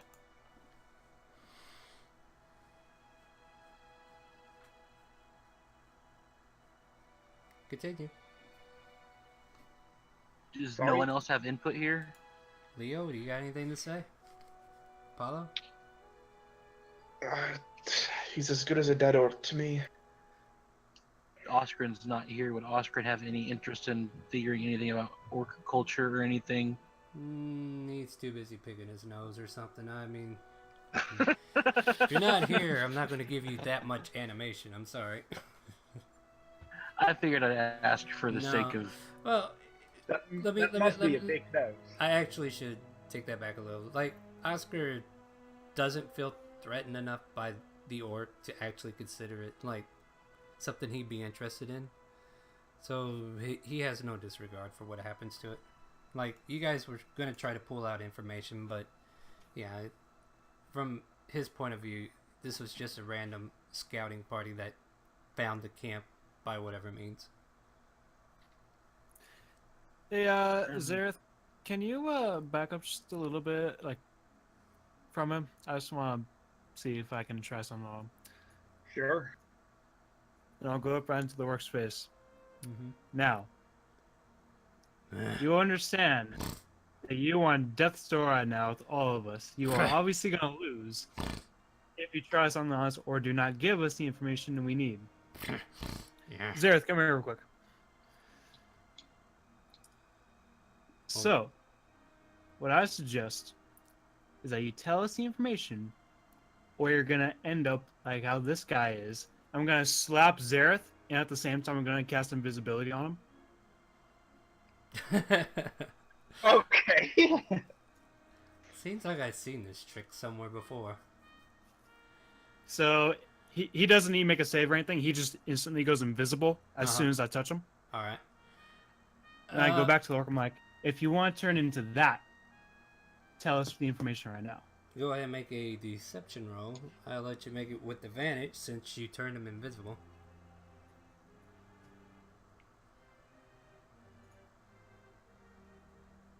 I retreat behind the orc. Oh my lord, that's just... Yeah, so the orc just kind of Goddamn spits out in favorite. front of you, and he's like, "Pah, paltry trick. All you did was cast invisibility." And I'm he gonna kind of viciously mock him. No. He spits a stream of blood towards Zareth, and the blood kind of levitates there as it splats against him. Well, and then he moved. I'll go ahead and mock him. Yeah, I'm just gonna mock him. We've had enough of this orc already, huh? He fails. And with that, the orc goes limp as your mockery just tilts him over. The Neo loses interest and he walks away. You're welcome for the invisibility if it lasts any... Well, if it's useful during the next hour. Yeah, you guys managed to clear out your camp, and that was the first watch. We still got 2 more watches to get through.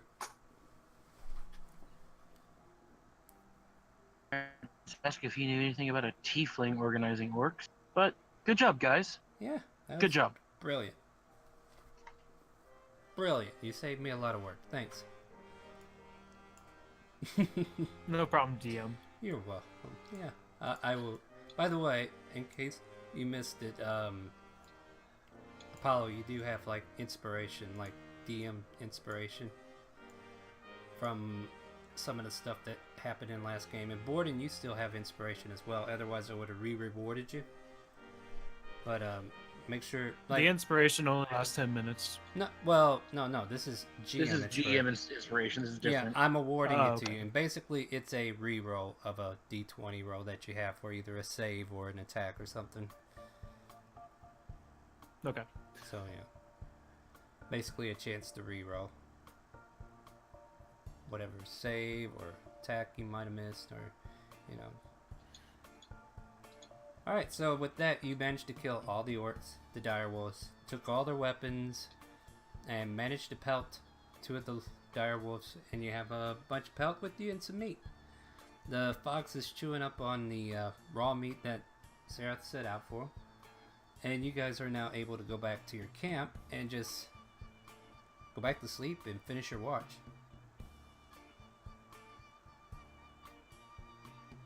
I'll do the second watch. Yeah, I was going to say, after this, Serath, your watch comes to an end without any more incident. With that, Apollo, he's going to take second watch, so go ahead and roll your perception. I'll go ahead and start getting rid of all this trash mobs. Maybe I need to Apollo's reset just not these. rolling good today. I think our dice are loaded. Let me check something real quick here, because, you know, I feel like orcs are getting boring. Let me find you guys something new to play with. Let's see, what level are we? Yeah, they're boring, but they're also pretty goddamn prevalent. Well, yeah, they are. They're pretty much around here. So, we're in a forest-like region. Ooh,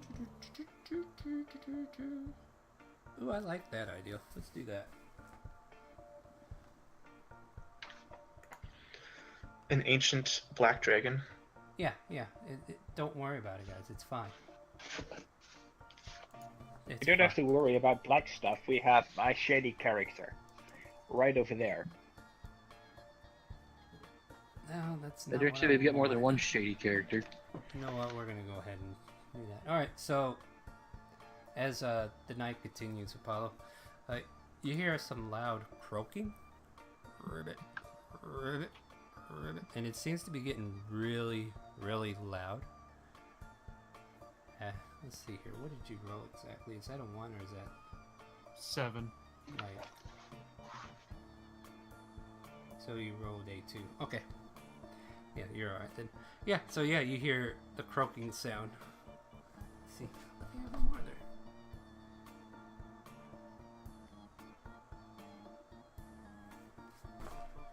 Yeah, alright.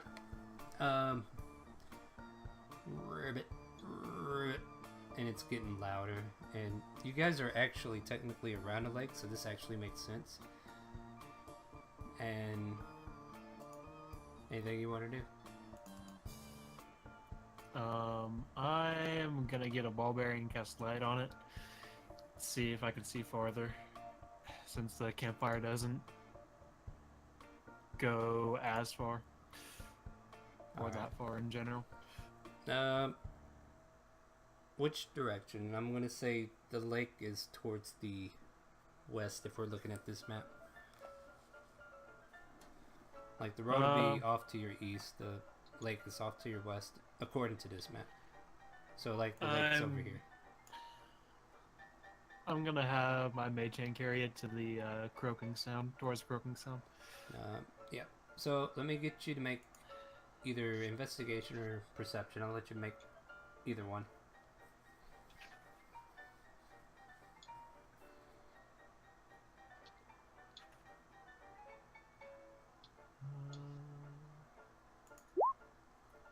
Let's change the mood a little, shall we? Alright, so yeah, you send it off in a direction towards the lake. And you feel... Well, you see bulbous eyes. Ribbit noise, like a croak. Big giant frog. Just illuminating right there. Right off the edge of the lake. Ribbit. Can I get like a size on how big is big for this frog? Yeah, sure. You can see that they take up about 4 squares. They are considered large, I believe. Let me double check. So what we're looking at is like a 9-foot wide frog, give or take. What I'm looking at. They're considered large beast. So they're definitely a size bigger than humans.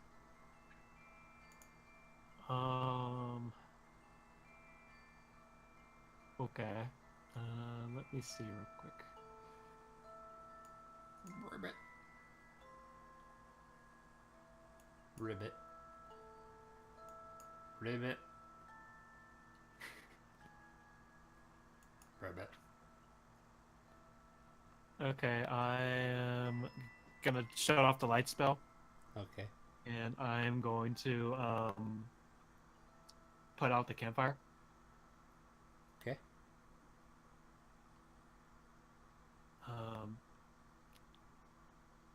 Do they seem to, I guess, react to that? Do they Oh, wait, change wait, at all? that's over. Hold on, sorry. Wrong sheet. Let me close those out.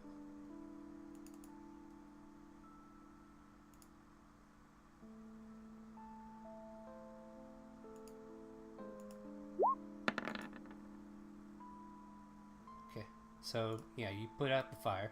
I'm gonna say you're all gathered actually down here. Daniil's just kind of on his own up there.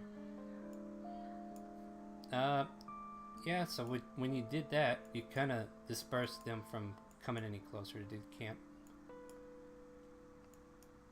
Okay. Boop, boop. Yeah, so nice. Avoided a fight.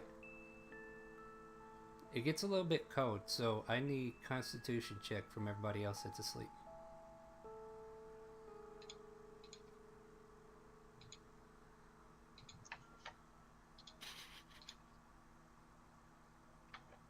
Fucking Christ. Your plate melt is freezing you, so you wake up. Leo, the fox is actually laying with you, so you're kind of warm. Seraph, he's warm because he has the dire pelts. So, Borden, you wake up from sleep, and you're like, oh, cold! It's a little chill in here. And you notice that Apollo put the fire out. And that's all you notice as soon as you wake up. Do I see that Borden woke up? Yeah, Borden woke up. You see him in the camp there, and he's probably looking at you with groggy eyes, which I'm giving you the chance if you want to yell at him for putting the fire out. Go right ahead. I'm just gonna look at him and just be like, just put my finger over my mouth, like, stay quiet. Okay.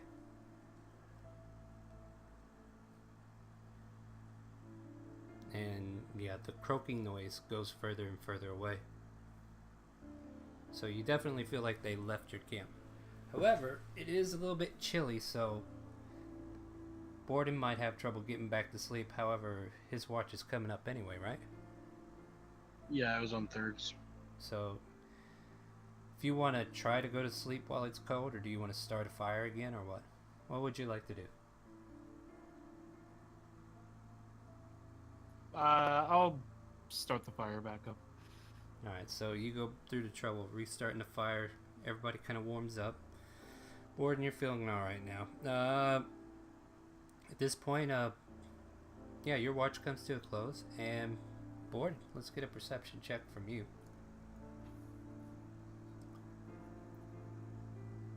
Let's see if I can fail this one too. Yeah, go right ahead. Oh, nice. Not so bad. Oh, that's Yeah. nice. Yeah. You, your watch is kind of quiet. And, matter of fact, Daniil is up with you. And he's, he just kind of like, so, servant of Kazia, huh? Aye. How is it with her? It's not bad. Yeah? The breeze is nice.